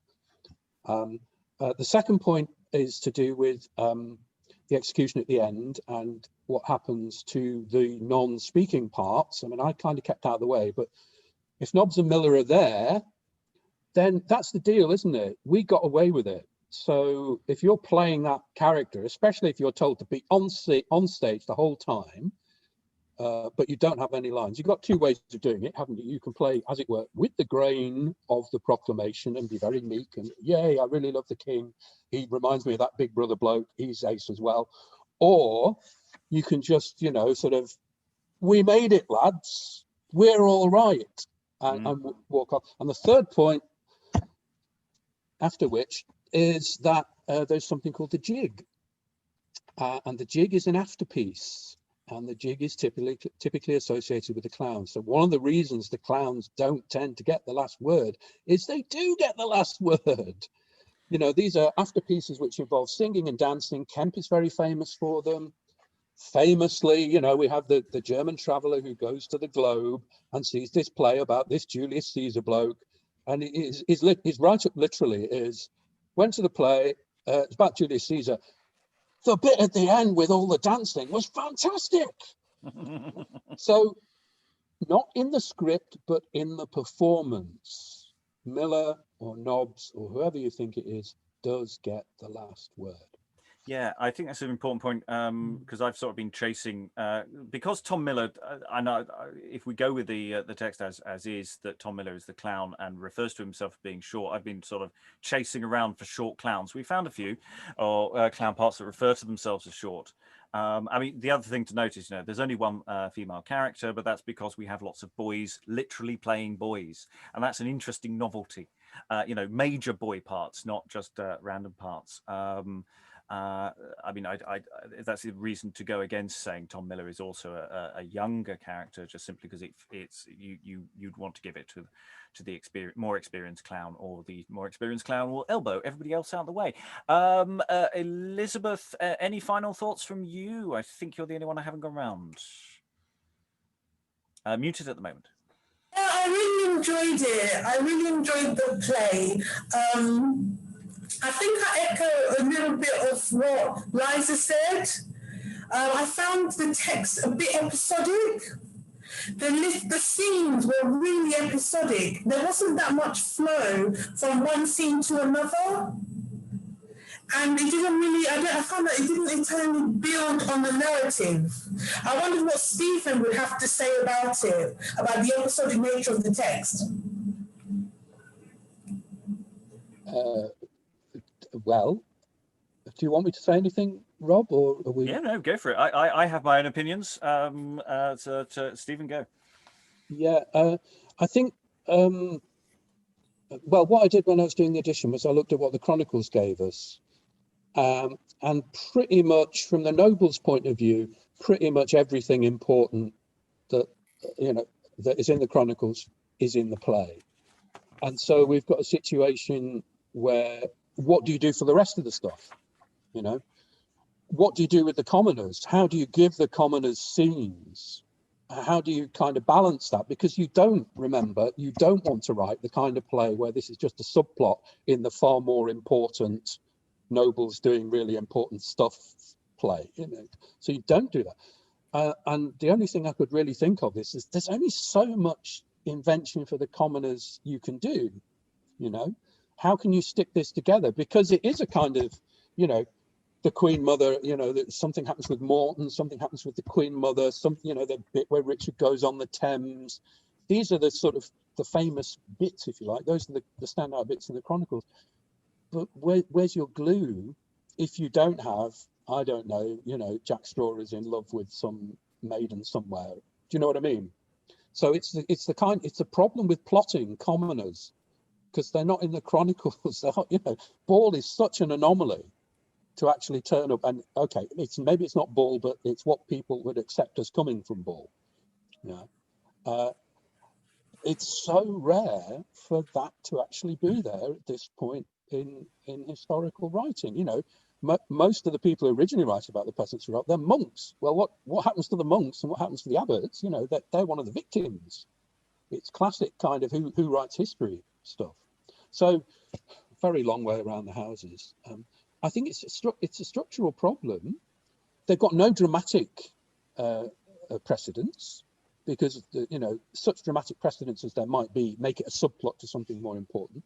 If it's only its own plot, and you've got these definite fixed points that you do need to have in, how are you going to stick them together? And they kind of couldn't solve that problem, which is why maybe the Commons things feel different in kind. But it is a structural problem with writing history from below or of below. Right. Well, I'm going to throw in a final thought along that theme. One of the things that comes out doing the full cast audio and editing it is that there is a character who isn't in this reading, or you know, was very rarely in this reading, and the way the play actually functions and flows is what we've got is the rebellion. We have always got movement of people, movement of action going on throughout this play, which really does tie everything up. And it goes from moments of incredible busyness to also rebellion at stillness. So when we talk about the whole thing with Tom Miller and these little moments where the rebellion is stalled, and it's part of the drive of the play. The king may be coming, these may be coming, Hobcarter's leaving, and the way that the rebellion itself ebbs and flows. And in practice, once you've got the rebellion, and for that matter, the counter, you know, the forces of the king. It's easier to do that as audio than as a stage play with a relatively limited number of characters or actors. It doesn't actually feel episodic at all, because it's always a constantly moving thing. The only time it's sort of you get to that final scene and we end up in this massive oasis of text as they're doing the politics at the end of the play, but. I think it is brilliantly structured. I think as a play, for all the probable bits missing, I think it does astoundingly well. And there's actually a lot more to dig out of. Even the more potentially cardboard cutout characters actually have motivations and interiority once you actually start spending more time than we can do here, actually sort of digging into them. And the final thing to say is that ultimately, if we come to actually doing a performance live, odds on some of these characters would be worked upon, eliding some of the characters who were, say, in the first scene or at the end. I mean, it would be lovely if they weren't, because there is another wider narrative of the old guard dying and the new guard coming in around the king. And I really like Stephen's idea that actually, in the audio version, we did kill Tom Miller. You can hear him scream. But the idea of Tom Miller actually surviving at the end and being one of the people who shouts, "God save the king," fits very nicely. And I really like that actually as an alternative route of survival. We get up again. He got up again. It's never going to keep him down. Anyway, all that remains is to thank all the readers today for working on this extended plug for a full cast audio adaptation that is available on the podcast. There is also ancillary material. There is more material coming. We have done interviews with extended interviews. There's about 2 hours more of Stephen available in the not released yet, and also with the director of a production of this play from a few years ago, who gives his thoughts as well. These are audio things coming up in the future, but there's a good 4 or 5 hours already on the life and death of Jack Straw. We've added another 2. Thanks to all the readers today, and goodbye. Bye.